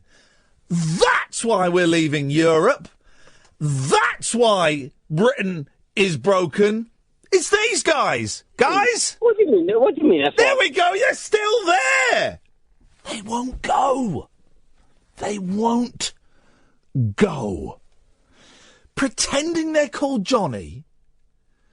Pretending they've been to North Korea. I mean, you know that the first question was going to be, well, whereabouts did you go in North Korea? Some city. Listen, come back on there. Give me an honest... tell me, what were you talking about? Because I missed the topic. And I'll give... Who's he talking to? Because I'm not listening. Who's he talking to? He's having a conversation with himself. I'm talking to you, and you're giving me good answers, so I'll stay all night, to be fair. Like, I'm having the time of my life, to be honest. It sounds like it, doesn't it? Well, if he wants to stay there all night, fine by me. If you want to talk to Johnny, 0844 499 1000 is the telephone number. Now, where's today's clown story? Today's clown story is in the... We've still got another week of this, haven't we? Halloween is kind of in a week's time, so we've still got another week of this. Minder the Clown. Is that a joke? Bodyguard advice as public hit back. Now, you've got to remember, this whole story about clowns... They're still there. Is made up. There have been no killer clown attacks at all, right? Clowns are being told... How much footage have you seen of killer clowns running around this country, guys? How much have you seen? None. Because it's not happening. It is not happening. Clowns are being told to hire bodyguards as pranksters step up their killer clown antics towards Halloween. Step it up from nothing to nothing. Am I still on there, or can I? No. The World Clown Association has issued a list of safety tips to avoid the public's anger. I'm angry that this story keeps going on. It warns, this is the WCA, the World Clown Association, okay? This is their advice to clowns. It warns, if travelling to an event, you may want to have a plainclothes bodyguard to help you avoid negative confrontations. Some clowns are so scared, the clowns are scared. What the hell? Some clowns are so scared that they're turning down work until after Halloween, when the craze is expected to subside. The mania claimed another UK victim after schoolgirl Suzanne North sprinted for half a mile through a park to escape one of the jokers. The 11-year-old was in the appropriately named Fear Park when a man dressed up as a clown jumped from a tree. Suzanne said there was a stick lying by the tree. I tried to whack the clown. I was thinking, oh my God, what's going on? I was a little bit scared. It's not fun. That never happened. Oh, they've gone! They've gone! They've put the phone down! If you're a new caller, I don't normally speak to callers like that, but they were just so thick that I just had to... How can you phone the wrong station? 0844 499 1000. This is Talk Radio. The wild man of late night radio is back. Iain Lee on Talk Radio. We have ways of making you talk. Shh. What Jason, the next caller, doesn't realise is we know it's Darren and Johnny calling back in. Shh. Let's see how far it goes. Let's go to Jason. Evening, Jason. Evening. Hey, how's it going? Yeah, right? Fine, thanks, Jason. What can we do for you this... Oh, Jason, just 1 second, hang on. So we know it's Darren and Johnny calling back, but he doesn't know we know that. Shh. Jason, Hello? Whereabouts are you calling from, Jace? I'm calling from Twickenham. How are you doing? You Twickenham. Right? Excellent stuff, Jason. Lovely. What you got for us, mate? Basically, I'm going on about the killer clown business, and basically my brother-in-law is a clown, and it's affecting his business. He hasn't had any business in the last 3 weeks since the killer clown business come out. Everyone thinks he's a bit of a pedo. Yeah. It's affected him, and I just don't think it's right. Yeah, I understand that the Americans going around beating up clowns and everything, and it's all very funny, ha ha ha, beating up a clown. But it's not funny, is it? It's a livelihood, Yeah. How much money does he reckon he's just hang on 1 second, Jason. Sorry, an email thing. Jason doesn't know that we know it's actually Darren and Johnny calling back. Shh. How much money do you reckon he's lost from all this work being cancelled? I don't know, about a tenner. Probably about 10 to £20, but you know, he lives in a cardboard box. Yeah, it's a lot of money, isn't it?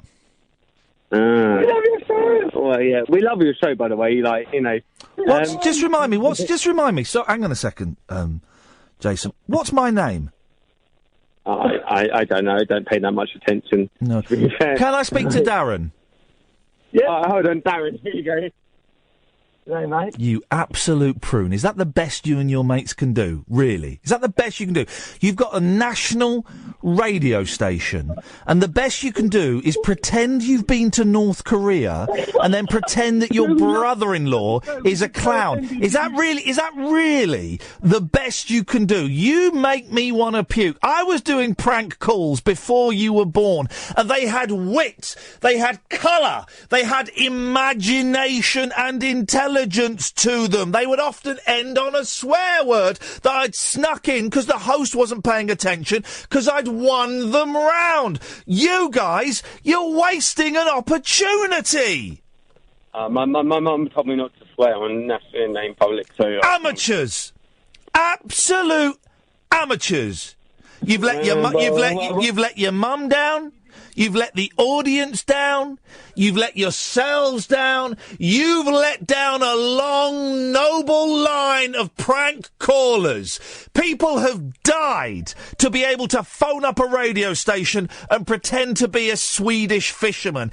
People have fought in wars so they could phone up radio stations and pretend that they were going to be on Stars in Their Eyes as Ronan Keating from Boyzone. And the best you Muppets can do is pretend you've been to North Korea and not even realise when the fader is down, so you keep talking despite the fact no one can hear what you're saying. Yeah. You can hear us. It's all right, mate. No one cares about North Korea. It's all about South Korea, so don't worry about it. You make me weep. I was going to say sick, but you don't make me sick. You make me weep. This guy's the best. I am the best. Oh, you got something right, buddy. You got something right. I am the best. And you have strayed into my territory. And you have failed miserably. Hashtag fail. Hashtag lols. Hashtag bells. Yeah. Hashtag bell. Yeah. Hello? Hello. Pathetic. Pitiful. Absolutely embarrassing. I'd expect more from a bunch of 12-year-olds. Awful. Absolutely awful. And you can talk away. You don't realise the fader is down and no one can hear you. That's how bad you are. Broken Britain, guys. Right there. Right now. Right here. On Talk Radio.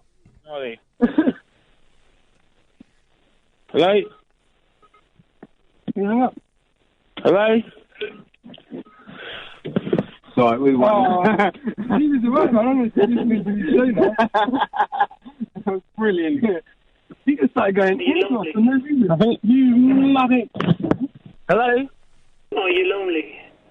I think he was upset. Again, sorry? I think he was upset about your North Korea comment. Am I talking to myself here? Yeah. Just shut it, pal. Who are you? Oh, you're Paul. Hi, Paul. What are you beefing on about? Huh? What are you beefing on about? I don't know. We were talking about North Korea and clowns, and now we're talking about some idiots that are prank calling your show. Did we get a word in Edgware here? Huh? Did we get a word in Edgware here? Who's we?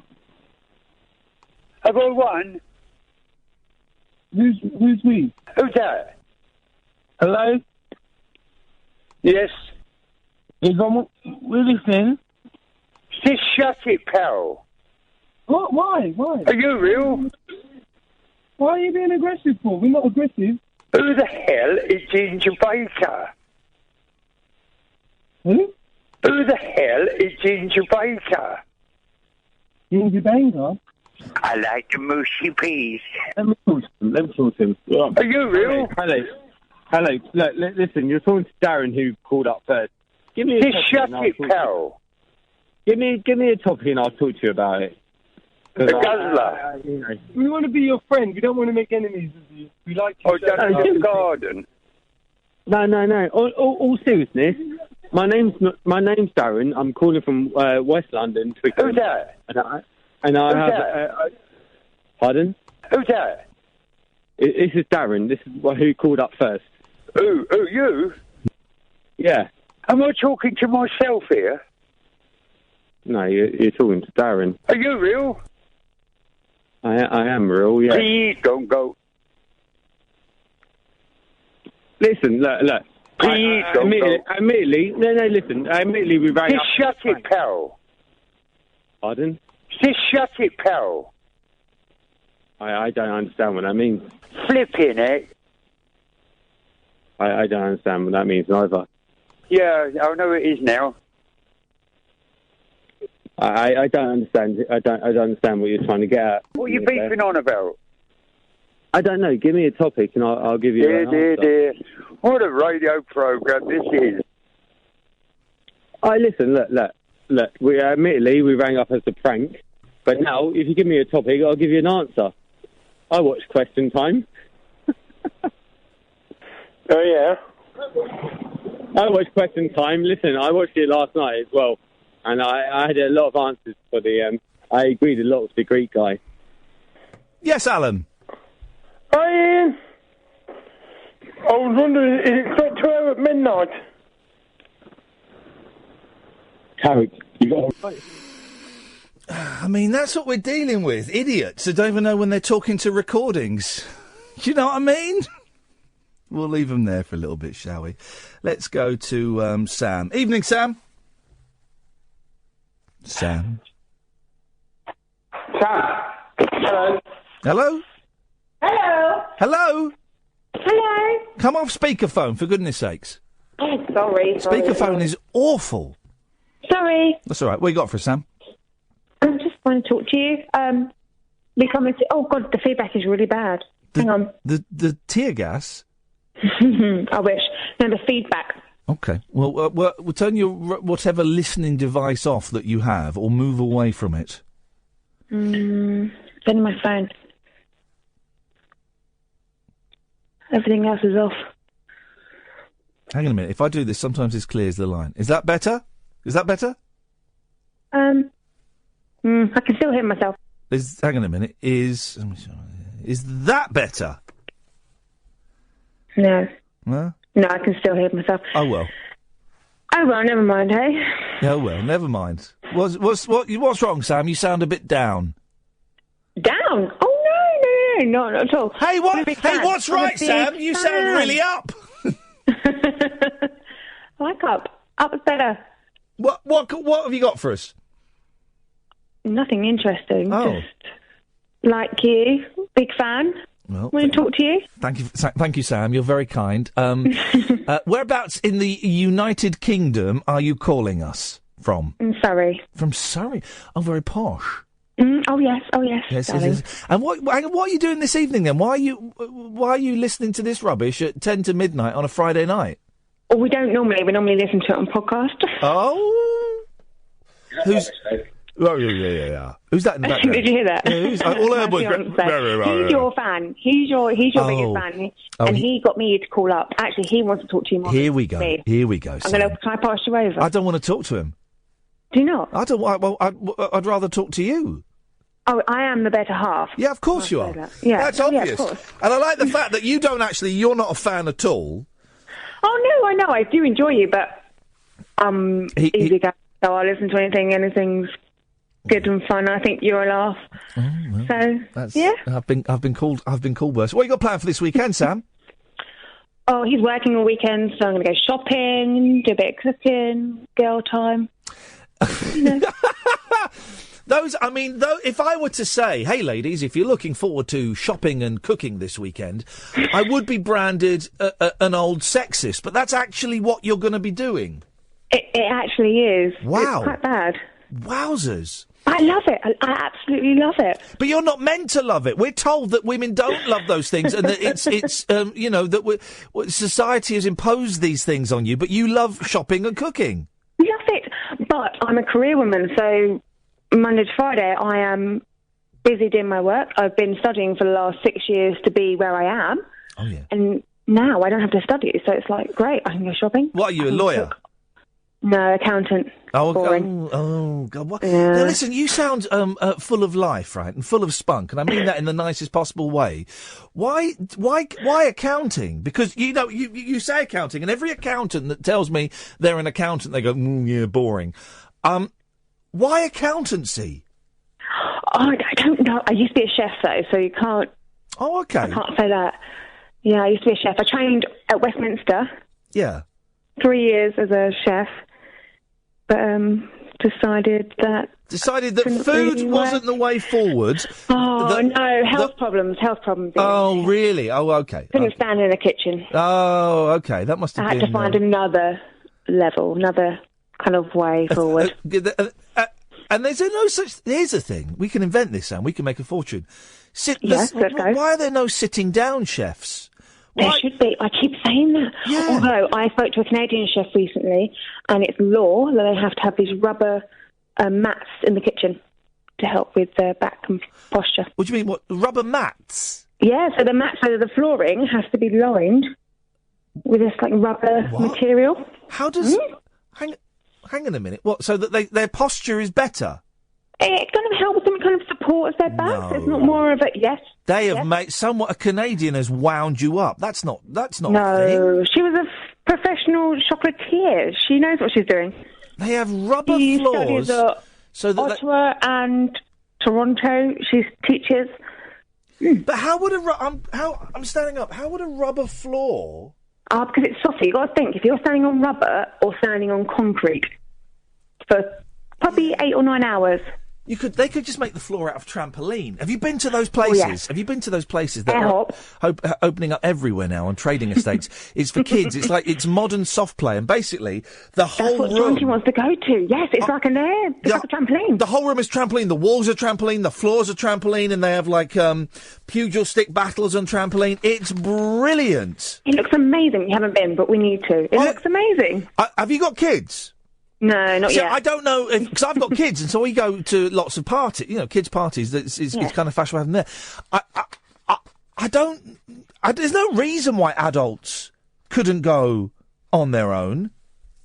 Really? Do you think so? Do you know what? I think it would be all right for adults to go on there. If you went in the daytime when the kids are at school... That would be awesome. Although I did get told off. I got told off because the guy came over to me. It's a load of 5-year-old kids, right? 4-year-olds. And and I'm chasing them, right? It's fun to chase kids on trampoline. They're my kids. I'm a bit worried. No, there's my kids and his friends, right? Oh, that's fine. And a guy came over and said, can you and the children stop running? I went, what? Went, can you and the children stop running? You're supposed to be walking and bouncing. I went, no running. Yeah, no. It's dangerous. Exactly. This is the thing, health and safety. They're saying it's dangerous. I was going, we're in a place full of trampolines. If they fall over, they'll bounce back up. Anyway, Sam, listen, I'm glad I've got to go now because I've got to go to the news. I'm glad you called in, and I'm glad I didn't get to speak to your loser boyfriend. Oh, he might call back later. OK, well, he can do, Sam. Nice to talk to you. Thank you very much. Jonathan? I'll come to you after the news. After midnight, Catherine's going to join me in the studio, and we will take calls straight to air. How's about them apples, huh? I've got to say, it's been a cracking 2 hours of radio, hasn't it? Unlike any show I've ever done before, I've thoroughly enjoyed myself. Another hour to go, guys. Don't call in just yet. We'll have Jonathan, then we'll have Hassan, and then we will take calls straight to air. I'm not going to give out the number. I'll give it to you after midnight. I'm Iain Lee. This is Talk Radio. Across the UK, online and on DAB. Talk Radio. We'll get you talking. Talk Radio. Oh, man, I'm enjoying myself this evening. Catherine has joined me in the studio, the woman. We'll take your call straight to air, and it can be about absolutely anything. You want to phone up and make silly noises or sing or talk about conspiracy theories, whatever you want. Jonathan, Hassan, and then it's your call straight to air. I'm Iain Lee. It's coming up to midnight. This is Talk Radio. Late night, Iain Lee on Talk Radio. We have ways of making you talk.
like that. It's been a long time since I've heard that. I'm just flicking through my iTunes, and the Polyphonic Spree popped up.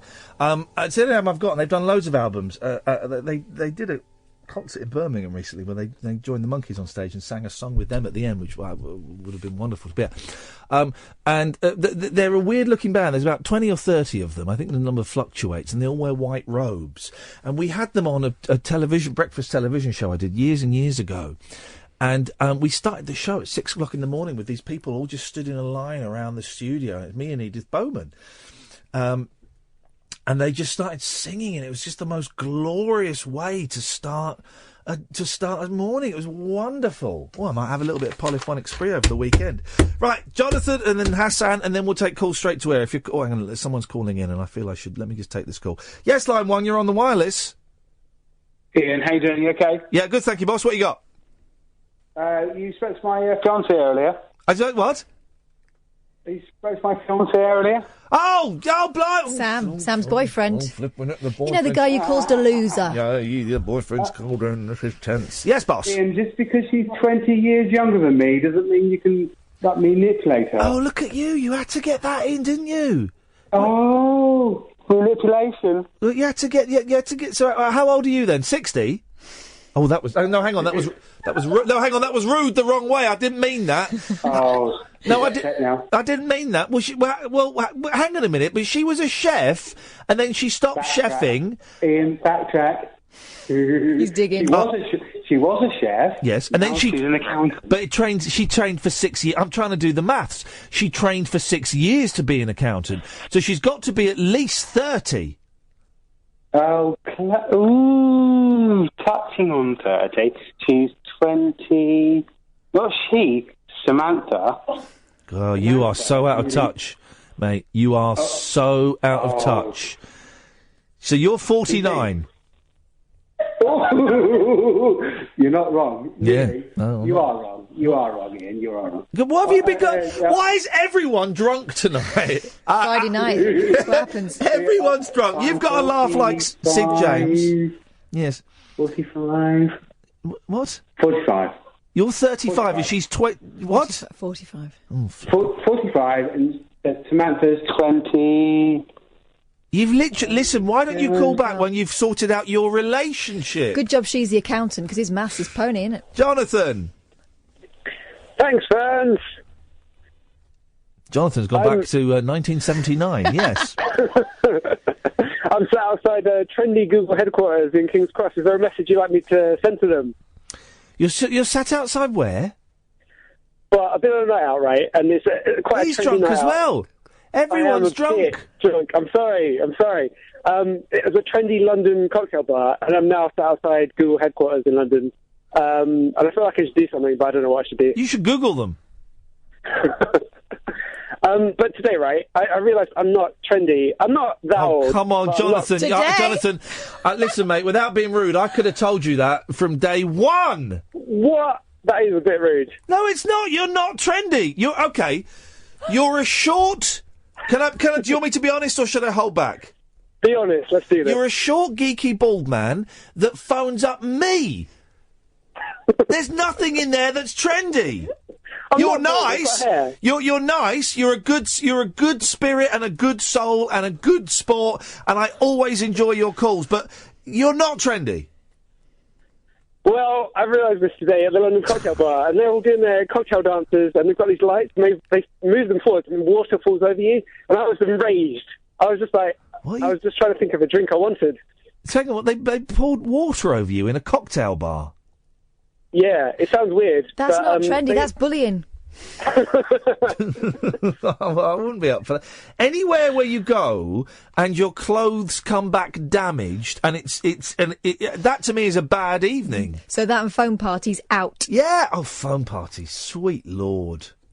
I mean, I quite enjoyed it. I don't think I should go back and do that. It was just kind of a bit weird. You know, when they're queuing up to the bar and the bar's full, and you're like, oh, how am I going to get there? And you're thinking, what drink do I even want? And then water just falls on you. Where is this water coming from? I think the lampshades. It wasn't suspicious. There was nothing weird about it. No, mate, you've been done. You've been done. You want to get in touch with Matt Allwright on Watchdog, and he'll sort them out. Also, the other day, right, you're trying to lose weight, right? If we're talking about honest truth. And you were having a go at Catherine the other day for not giving you a muffin. That's true. But she made the right call. She did make the right call, and Catherine, I apologise for that. Wow, You made 3 the days right call. later. But then shame on you, because then you went and got me a chocolate bar, which is even worse. So shame on you. Shame on you. No, shame on you, Boyle. Jonathan, why did you have to mention the muffin? Thanks, Jonathan. I'm glad you brought that up. Excellent stuff. Hassan. Ian. Sorry, hang on, let me try again, because that was quite aggressive. Hassan. Oh, hello, Ian. Hey, Hassan. Ian, I'm going to bring this show right down because I'm not drunk and I feel like can't match the other callers tonight. No, well, at last, someone is as sober as me. Even Catherine and Ed, I think, have been sneaking off for a little snifter every now and then. Well, do you blame us? Yeah. Hassan, it's nice to talk to someone who's sober, trust me. Mate, I just discovered you this week in terms of your podcasts, and I heard something with you and Jamie, a conversation about depression. Oh, yeah. That was so raw. That was 5 minutes of gold radio because I don't hear that much being spoken about. It's a topic that we all hide from. And it's a topic that I hid from for many years. Well, I think it's changing. I think it's. I don't want to say I'm a pioneer, but because it is changing, and people. At last, men are talking about it more, and women, I think are talking about it more. I don't know actually. Maybe they're not. But may I ask, Hassan, why it's so pertinent to you? I think. Well, I always thought I was too cool for it. Growing up, you always think you're too good for it. You're too tough for it. Yeah. Until it actually hits you right in the face and it's really, really obvious that you're suffering and that if you don't get the help, you will do something drastic. And that happened to me, and I tried counselling, I went on the pills, and it was just a horrible, horrible time. And I think I'm still there, but I've left the tablets because of my job. It just left me zonked, mate. Yeah. Which how did it hit you? When did it hit you? Was there was there a trigger, or did just suddenly you just didn't feel like yourself? I'm really, really ashamed to say, but it was the end of a relationship which I thought was going to flourish and end up into a marriage. Oh man! And it actually leads on to black magic stuff because you see, I was 3 years old and. I suddenly woke up one morning and lost my sight. And all these years later, I've been informed that it's no joke, and I'm not here to fib you, that it was black magic. Someone in my family was jealous that my parents had a boy and they ended up with a girl. It's an Asian thing. Yeah, and well, they did yeah, black but magic. it may be an Asian thing, but black magic doesn't make you go blind. No, but apparently they did things that that would curse me, so to speak. Right, but curses aren't real. That's the whole thing. I'm confused. I mean, I don't believe in it, but having heard what the conversation you had tonight, it was so real, and it just brought back everything that I've been told. Because I saw a specialist last year here in London who says that I'm still affected. Well, Sanger, are you blind? I am now, yeah. Are you actually blind? Yeah, actually blind. Now, listen, I'm my bullshine detector is it's in amber, right? It's in amber. No. But I'm gonna carry on having this conversation, right? Because if this is bullshine, then you're playing a masterstroke. Well done. No, mate. I'm absolutely totally blind. Okay. I'll follow you on Twitter and you'll see what. Oh, no, all right. No, nice one, mate. Okay, in that case, listen, I believe you. It was just the twist of black magic I found a little fantastical. Do you actually believe that, then, that there are evil forces at play? I don't believe in it. Right. But having heard what I heard tonight, it just sounds absurd, and it brings it all back, because it's not just the Muslims, it's the Christians, the Sikhs, there's black magic is all over the place. Oh, it's also and it's also the atheists and the agnostics. Black magic is people believe in that stuff. Did you believe any of what he said though tonight? I'm looking at my notes, and I took very detailed notes, and I've got phrases such as Montauk Project, Bases Project. The Machine, soul harvesting, interdimensional soldiers, the Nazi bell, the 16, the British military. I believe he believed it. Totally believe that he believed it. Do I believe this chap was murdered? Possibly, yeah, possibly. Do I believe his soul was harvested? I don't know if I buy that. Do I think that the military are working on technologies that we are unaware of? Yeah, I think I buy that. I would say I probably bought about 15% of what he said. Yeah, there's aspects of it that make sense, and the other aspects you think, that's a ball. The reason, people were saying on Twitter, "Oh, go for him, go in for the kill." And I enjoyed listening to him. I enjoyed the story he was telling me, and I enjoyed hearing him saying it with such conviction. And I found him fascinating. Genuinely, I would love to have him back on the show again. Absolutely, it was like listening to a story, an audiobook almost. Yeah. It was enjoyable. Yeah. Listen, mate, very good show, and I know you got lots on, so very good show. Keep up the good work, and I will call in.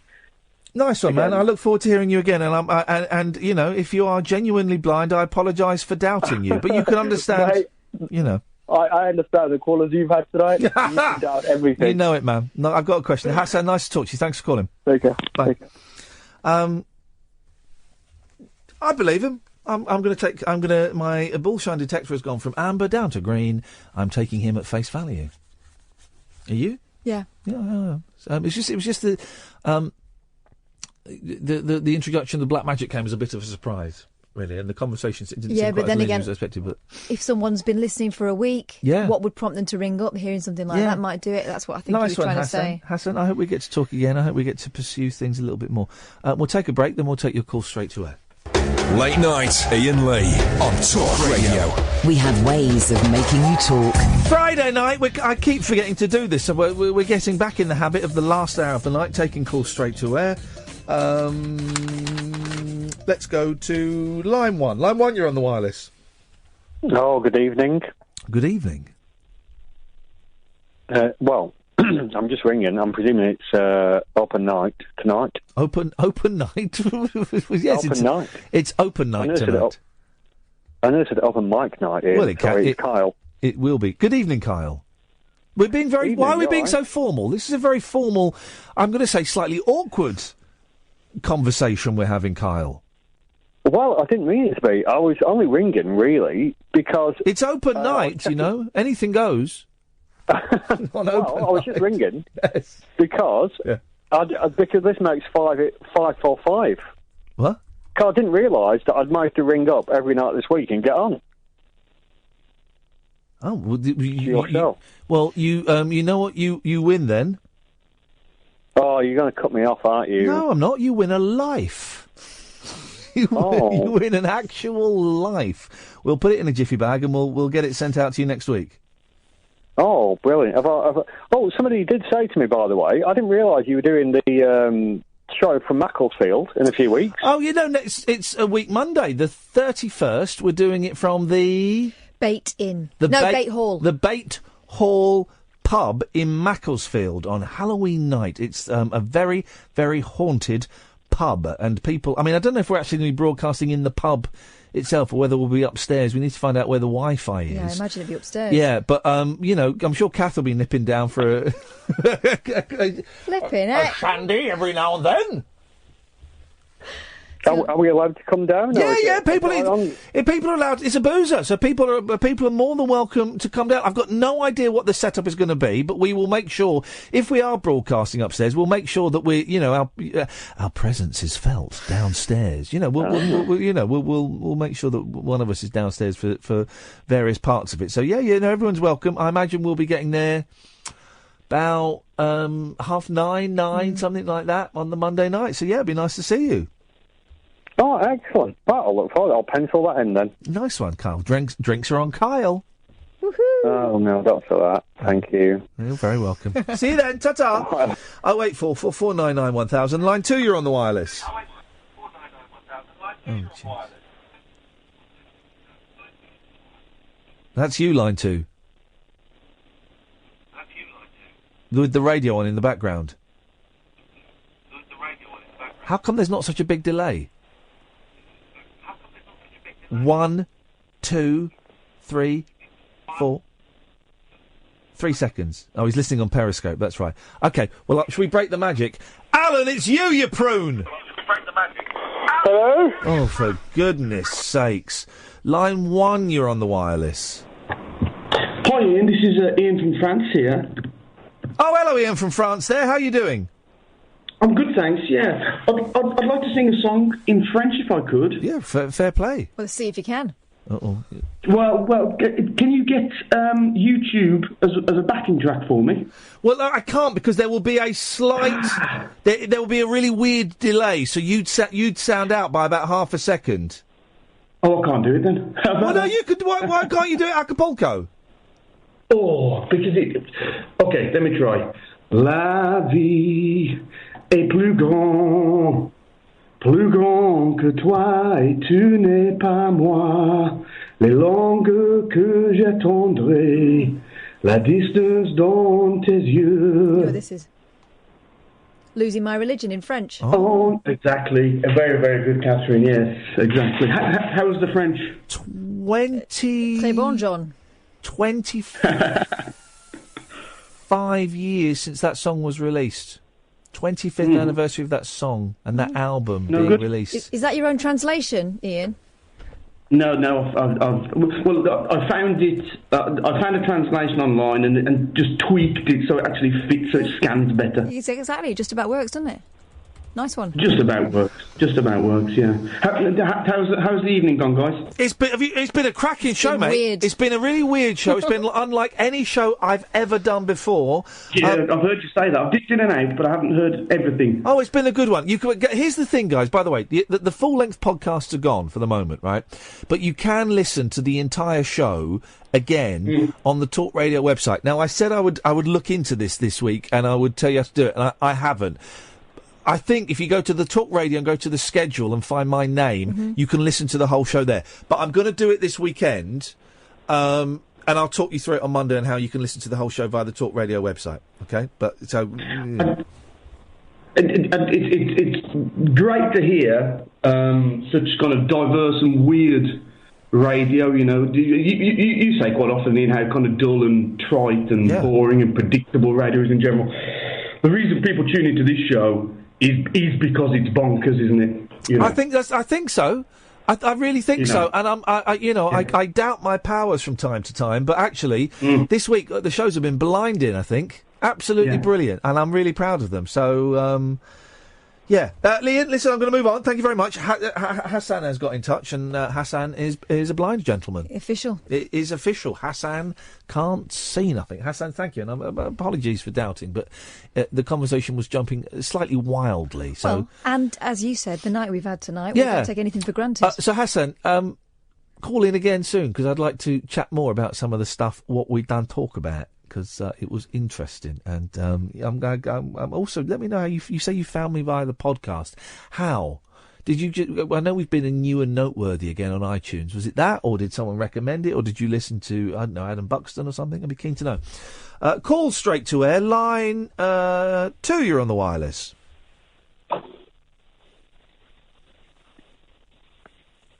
Hello, line 2. Oh, hello. That's Flores, is it? Yes. All right, thank you.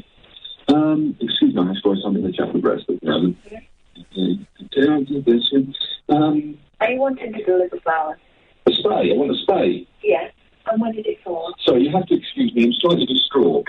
Yes. It's my grandfather. I'm in the chapel breast at the moment with him. He's next to me now, so you can understand it's not a... Can you pay by credit card? Hold on a second, I'll just go through his top pocket. Could you hold on? Yes. Now, go down his clothes and he'll pay out his credit card. Now, it doesn't sound like Chris Morris. It could be Victor Lewis Smith. Powder and rip his powders at the back. That's right, is it there? Go straight out the cop, will you take off his arse with it? I think it's Victor Lewis Smith. I'm not totally sure. Couldn't hear it. If you're playing audio, whack the volume up a bit. Get the phone. Don't try not to do it on speakerphone, because if we speak, it drowns it out. I don't think that was on speakerphone. Get the phone nice and close to it.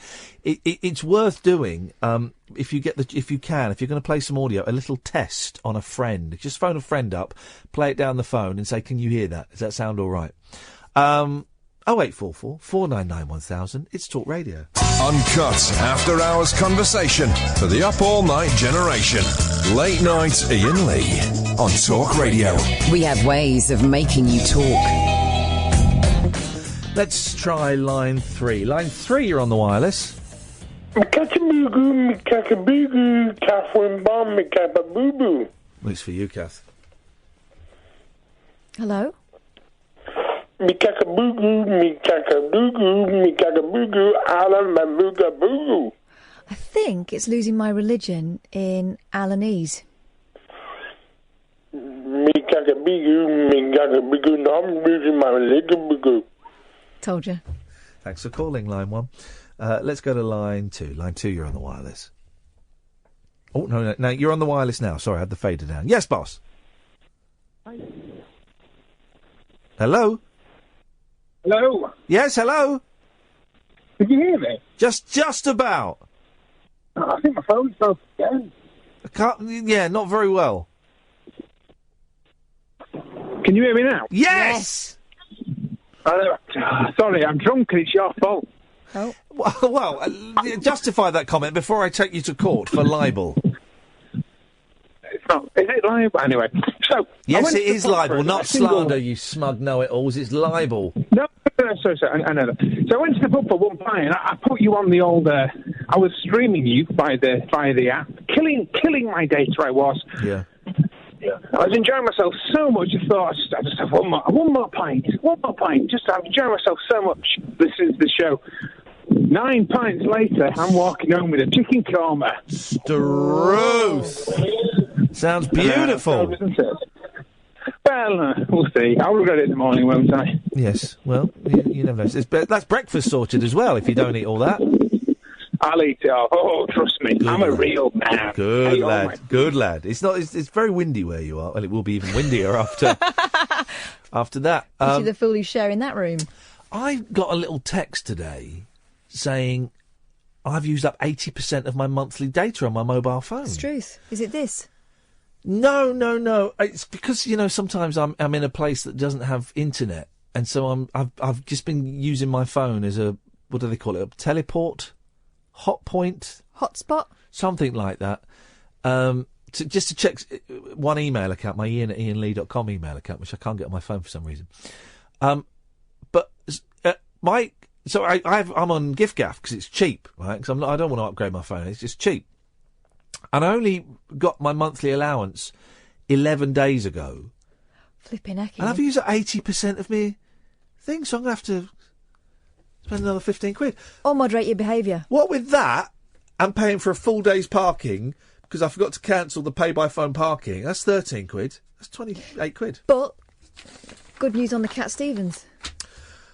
Well, we'll see. Well, we'll see. I don't know if that conversation is for broadcast. Oh, right, okay. Let's go to line... I tell you what, let's go right down the end. Let's go to line 10, you're on the wireless. Hip, hip, hip. Hip, hip, hip. What kind of cake? Oh. Stolen cake. There we go. I've just seen an interesting number. Flash up for 5 seconds, then disappear. Makes me think they've called the wrong radio station. Did you see that, Ed? Okay. Sorry, carry on. Yeah, I am... I spoke to you a while ago. I am probably the biggest Knight Rider fan, ever. I've got all of them on normal DVD, but now I've realised in November they're releasing them on Blu-ray. Ooh. But it does come at a bit of a price. That is the problem. £142. How many... Stop saying Struth. How many series are there? 4 series? There's 4, yeah. Yeah. How many episodes is that in total? That's 90. Yeah. And will they have any extras on there, or will they just look a little... Because I can't tell the difference between Blu-ray and DVD. That's what I was going to ask, because my mate says, oh, yeah, they'll look like the brand new, obviously apart from a bit dated, but... all the scratches and stuff from the originals. Well, if they've been remastered, then yeah, they might look brand new. But have they said that that's what they're doing, or are they just whacking them on Blu-ray? Apparently, that's what they're doing. Because the Monkeys have just been reissued on Blu-ray, and it looks stunning. But that's because they've gone through every single frame and cleaned up every single frame. But honestly, I can't tell the difference between Blu-ray and DVD. No, I can't. But also, I know what it's like to be an avid anal collector, and if it's out there, I think you should do it, Adrian. Yeah. Yeah, just like cut back on Christmas presents a bit. Are they going to make any more Knight Riders? Because every now and then they'll make a Knight Rider film with David Hasselhoff, won't they? Yeah, well, there was this thing going about called Knight Rider Heroes, but nothing seems to have come across with that. Was that the series? There was a series where it was like different Knight Riders and it was rubbish. There was like a bike and that was Team Knight Rider, weren't it? Yeah, Team Knight Rider. That was rubbish. That was dire, yeah. and the TV movies since it ended have been rubbish. I want them to make a big screen Knight Rider movie with Kit and Garth, with Hasselhoff, with Bonnie, and Devon. Devon's dead, mate. Well, they could regenerate. Yeah. Bonnie's not dead, is she? No, she's not dead, but she's kind of given up acting. But I think if you waved a big check in front of her, we get Bonnie, and we'll get Bonnie's daughter. And Hell, I'll be Bonnie for the right price. No, she was hot, man. And it's not been sounding too morbid. They've got to sort of quit because the original voice of Kit is 88 now, isn't he? Yeah. Then we've got to do it now, haven't we? We've got to do it now. Yeah, it's got to be done. Do you remember when the kids from Different Strokes, as part of a two-part episode of Different Strokes, I remember well, they went to Universal Studios, right? So there's two-part, and they went to the set of Knight Rider, and it was what are you talking about, Willis? And it was Mr. D, the ginger kid they had, Mr. D. Yeah. So it was like later series, and they snuck on the set of Knight Rider, and then they hid in a shed, right? That was going to be blown up, right? Is this real or is this a dream? This is an episode of Different Strokes. Do you remember this, Adrian? And then you just type that into YouTube. Yeah. Different Strokes. And then they were filming. Hang on a minute. Hang on a minute, because it was so insane what happened. Different Strokes, Knight Rider, right? Hang on a minute. Michael Knight on Different Strokes. Here we go. Right, let's have a listen. Well, I'll jump to the bit, right? So this is them. Right, hang on a second. Hang on, here we go. Excuse me, mister. Is this where they're shooting Knight Rider? That's right, kid. Hey, what are you doing here? Oh, we want to see Knight Rider. Oh, sorry. It's a closed set. Okay. So they get... He's a good actor, isn't he? They get... Don't be rude. They get shooed off, right? Then they go and hide. Right, so they're hiding now, right? They're hiding in a car that's going to get blown up. Right, so they're putting dynamite and stuff under there, and there's a hole. Okay, everybody, here's the scene. Now watch what happens. Come out of that building over there with a suitcase full of drugs and get in their car. The sheriff comes out after them and gets in his car while the Knight Rider drives in. Now, I keep rolling while we replace the sheriff with a dummy and we blow up the car. Which the kids are hiding in. Sees this, takes off after the crooks. Got all that, Kit? I'm way ahead of you. He's talking to Kit as if it's real. All right, people, places. Let's get this in one take. Hang on a minute, jump forward a bit. And action! Let's jump forward to the bit where it gets... Right, because... Right, here we go. He's out of his car. I cue the big explosion. Action! Now listen... Listen to Kit. Stand by to blow it up.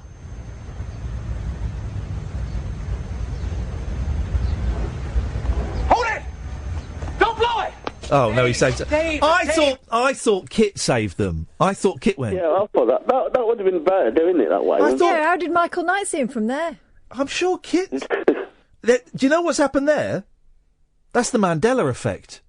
Yeah, right there. Me and Adrian... the Mandela effect. Me and Adrian both remember Kit going, Michael, there are two children in that car. Is that what you remembered, Adrian? Yeah, because that goes totally against the show, don't it? That's the Mandela effect. Michael that spotted David Kit. Just Michael Knight casually walking about in his leathers and goes, "Oh, hang on a minute, what's that?" We've entered an alternate timeline. That's outrageous. That is outrageous, Adrian. Our memories have been stolen. Buy the Blu-ray, treat yourself, you'll love it. There we go. That's my advice. Let's go to line 2. 2, you're on the wireless.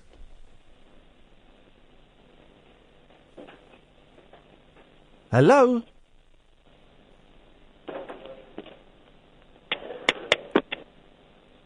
Yes, hello? We're organising a baseball team here at the retired actors' home, and I am the manager. It's Abbott and Costello. You're going to be the manager of the retired actors Oh, here we go. team? I would like to join the retired actors baseball team. Oh, you would? I would like to know some of the guys' names on the team, so if I want to play with them, I know them, and I meet them on the street or in the home here, I can say hello to them. Oh, sure. But you know, they give baseball players nowadays very peculiar names. A lot of funny names. You know, like Sticky Fields, Goofy Dan, Boopy Bobber, Boopy Bobber. I can't hear it, but thank you. It's not Who's On First, but it's when they did the excellent Who's On First, which is one of the best comedy routines ever. They then kept trying to recreate Who's On First. They shouldn't have. No, they shouldn't have. Late night conversation worth losing sleep over. Iain Lee. On air and off the leash. On Talk Radio.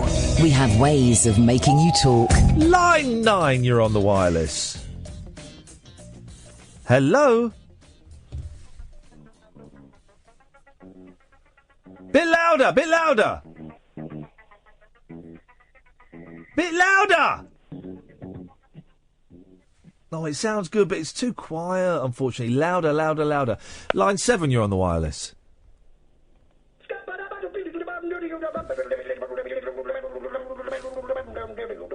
I'm a scat man. People think I look like the guy in the Scatman video. What? There's a guy in the Scatman video. It does look a bit like me. If I were to do, like, loads of cocaine and be all gaunt. There's a name we didn't think we'd hear it for a while. Is it the trumpet player, I think? On it?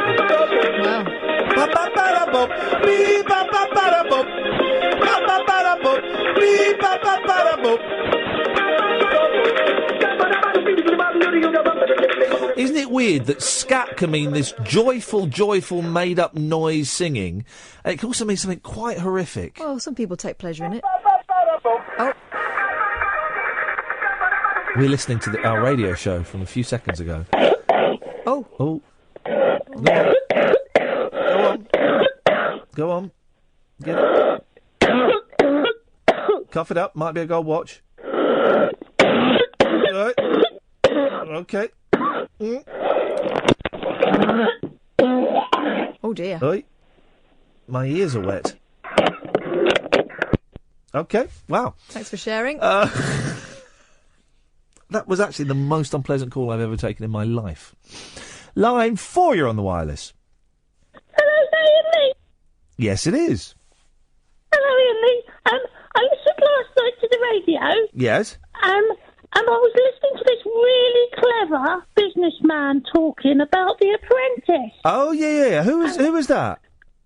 I can't remember. Was it Rory, was it? No, it wasn't Rory. Was it?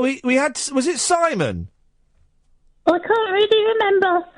But I've just signed a petition to try and get him back on the radio. No, well, I think he deserves to be on it. We need to get a lot more signatures than just your one. There's 7 on it, I think. Yeah, I think we're going to need more than 7. I'm going to start my own petition. Line 1, you're on the wireless. Hello, is that LBC? Yes. Can I... what do you want to say? No, I didn't get the wrong number. I was calling you Iain. Oh. Hey, Russ, how you doing? Oh, not too bad, mate. It's yourself? Yeah, I'm all right. I'm hungry, and we're debating whether to go and get some food after the show. Nice kebab. Kebab on an naan bread. I'm trying to lose... On a naan bread. Yes, I'm trying to lose some weight, so... and it's only day 1. I failed! Well, no, technically it's day 2. So if we go and eat now, that's tomorrow's food sorted. Oh, God. Never going to lose weight. I'll give up on that one, mate, a while ago. Well, I don't know. I'm wearing a shirt and it feels tight. Anyway, what you got for us, Russ? I just rang up to say hello. Yeah. Got an echo in the background. Yeah, a couple of people have said that tonight. I don't know why. We're not doing anything here, but it seems to be affecting some phone lines and not others. So sorry about that. No worries. I did actually try and call you the other week. I was away on a course and I was lying in bed on it was a Saturday night. I was a bit inebriated. It was the last night of my course, so I was having a drink to celebrate, and I was lying there in bed listening, and I thought I'd give you a call. And what was your course on? Drinking in bed? Well, no, I'd had a drink, and I was lying in the bed. Okay, right. I thought you were.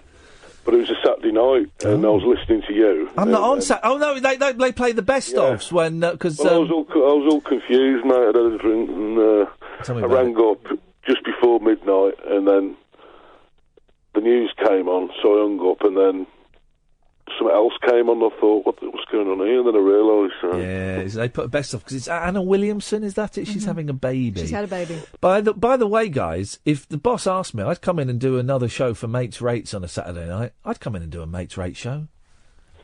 Denny? No, okay. Oh, that'd be good. That'd be good. I'd come in and do a Mates Rates show straight to air for 3 hours. I'd do that. Anyway, maybe I should have this conversation with the boss instead of. It's they're playing the best of then, and I can imagine it would confuse a fair few people. Russ, I suspect you weren't on your own. Well, I had a drink as well, so I forgot what day it was, and I put the radio because I took my DAB with me, and I put it on and having a listen. Yeah, it's the way to do it. Fell foul. Don't fall foul, Russ. No.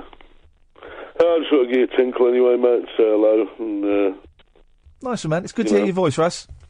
Break the ice. All right, mate. Speak to you later on. All the best. Ta-ta, bye-bye. I can hear the echo there, look. Let's try line 2, you're on the wireless.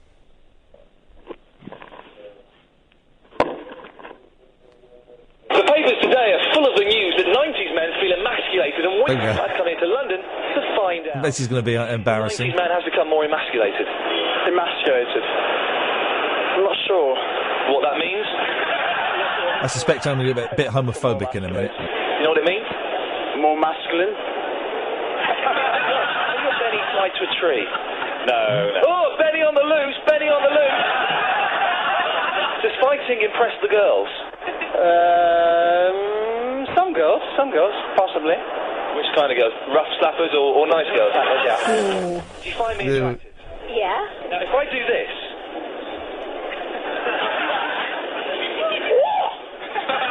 Wowzers. More attractive. Well, there we go. That was the 90s. That was the 90s, guys. Big in the 90s. Not a lot of that old 11 o'clock show. I'm really proud of that show, and there are some genuinely hilarious bits in it, but a lot of it is quite offensive. Yes, hello, line 3?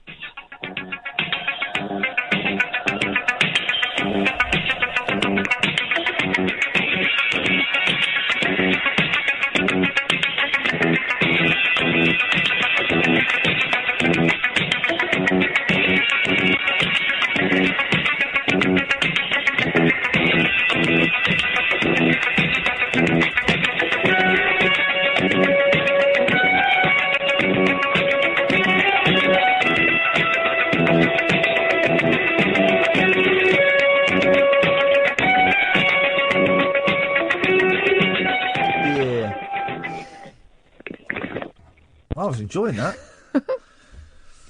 Line 7, you're on the wireless.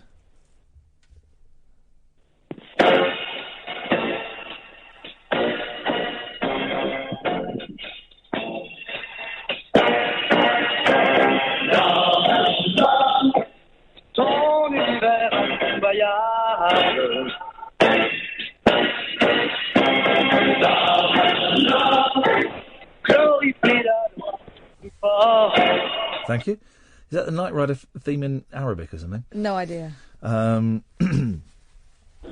Line 2, you're on the wireless. Hello. It's the Fake Sheik. I'm calling from prison. Someone smuggled a mobile phone and gave it to me. Yeah, I just called in to say sorry to everyone. Yeah, I just wanted to have a bit of fun. I changed my name to a fake shake by default.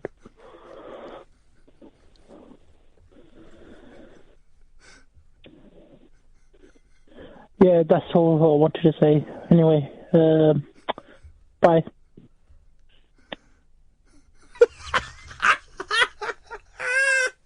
Oh.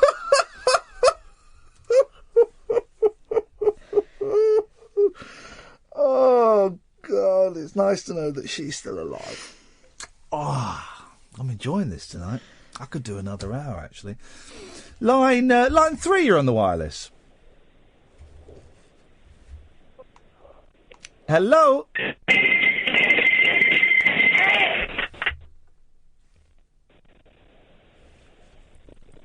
Nope, not getting that. Didn't hear what that was. Oh, I'm being told that was French Dallas. Shall we... What? French Dallas thing. Shall we see if we can find it on... Here we go. Let's have a listen to this. Oh, no, it's an advert for something that we don't advertise. So let's just skip this in 3, 2, 1. Let's go. There we go. Il faut trouver un moyen de l'expédier dans cet asile. Et je crois que je pourrais avoir besoin de toi. Oui, mais attention, cette fois, je veux plus. Marché complet. Wow. It really is.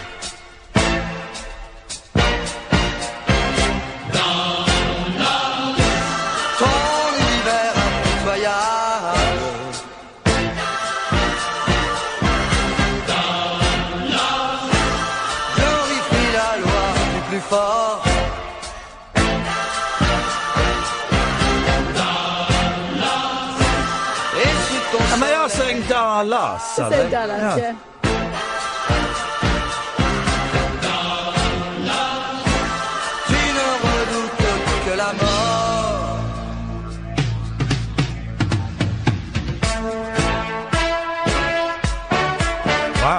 Wow, because the original theme was rubbish, wasn't it? Yeah. Line 2, you're on the wireless. Hello? Hello? No, okay.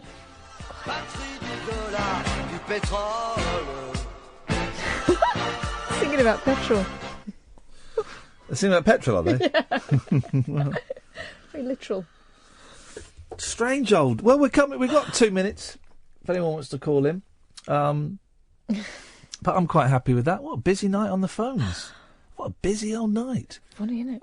Yeah, really funny. Really, I've enjoyed tonight. It's felt, for me, what a late night weekend show should be. We've had, we've talked about interdimensional soldiers and soul harvesting from someone who genuinely believes that. Let's see if we can squeeze this one in. Line 2, you're on the wireless. That young lady not good. What do you mean no good? Woman wearing skirt up to here, not good. I think that's Spike. Is that Spike Milligan as an Indian? Not a good woman. Not good woman. Bob beds have to wear masks. That's what it means. The old donkey job. Do they? Yeah, they have to keep their faces covered. Don't be funny. I can't. I think that might be Spike Milligan from Curry and Chips, his slightly racist sitcom. Line 2, you'll probably be the last call of the evening. Iain and Keith have said that B is corner shop. Oh. That's a real punt. I'm thinking that they're about that time they were... It's me being racist on Pointless. Okay, well, let's see if that's right. Oh, no, it's not. I know exactly what it is. Oh, no! Funny bit, though, when me and Keith were overacting, hamming up we realise what the answer is. Sat down on the set of Pointless. Who else has done that? Spice Girls, isn't it?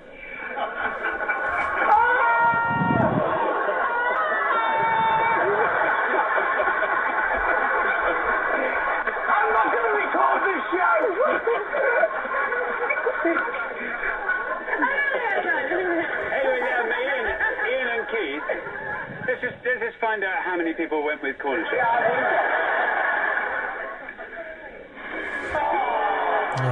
Enjoyed that. It was fun. Thank you, Catherine. Thank you, Ed. Thank you, dear listener. Podcasts, you know the score. Thank you, everyone on Periscope who's stuck with us tonight. Thank you, Darren and Johnny. I miss those guys. I miss those guys. Howard Hughes, 10 o'clock on a Sunday night. Always worth a listen. Back on Monday. Ta-ta. Talk Radio. Join the Talk Nation. Pick up your phone and talk radio. We'll get you talking.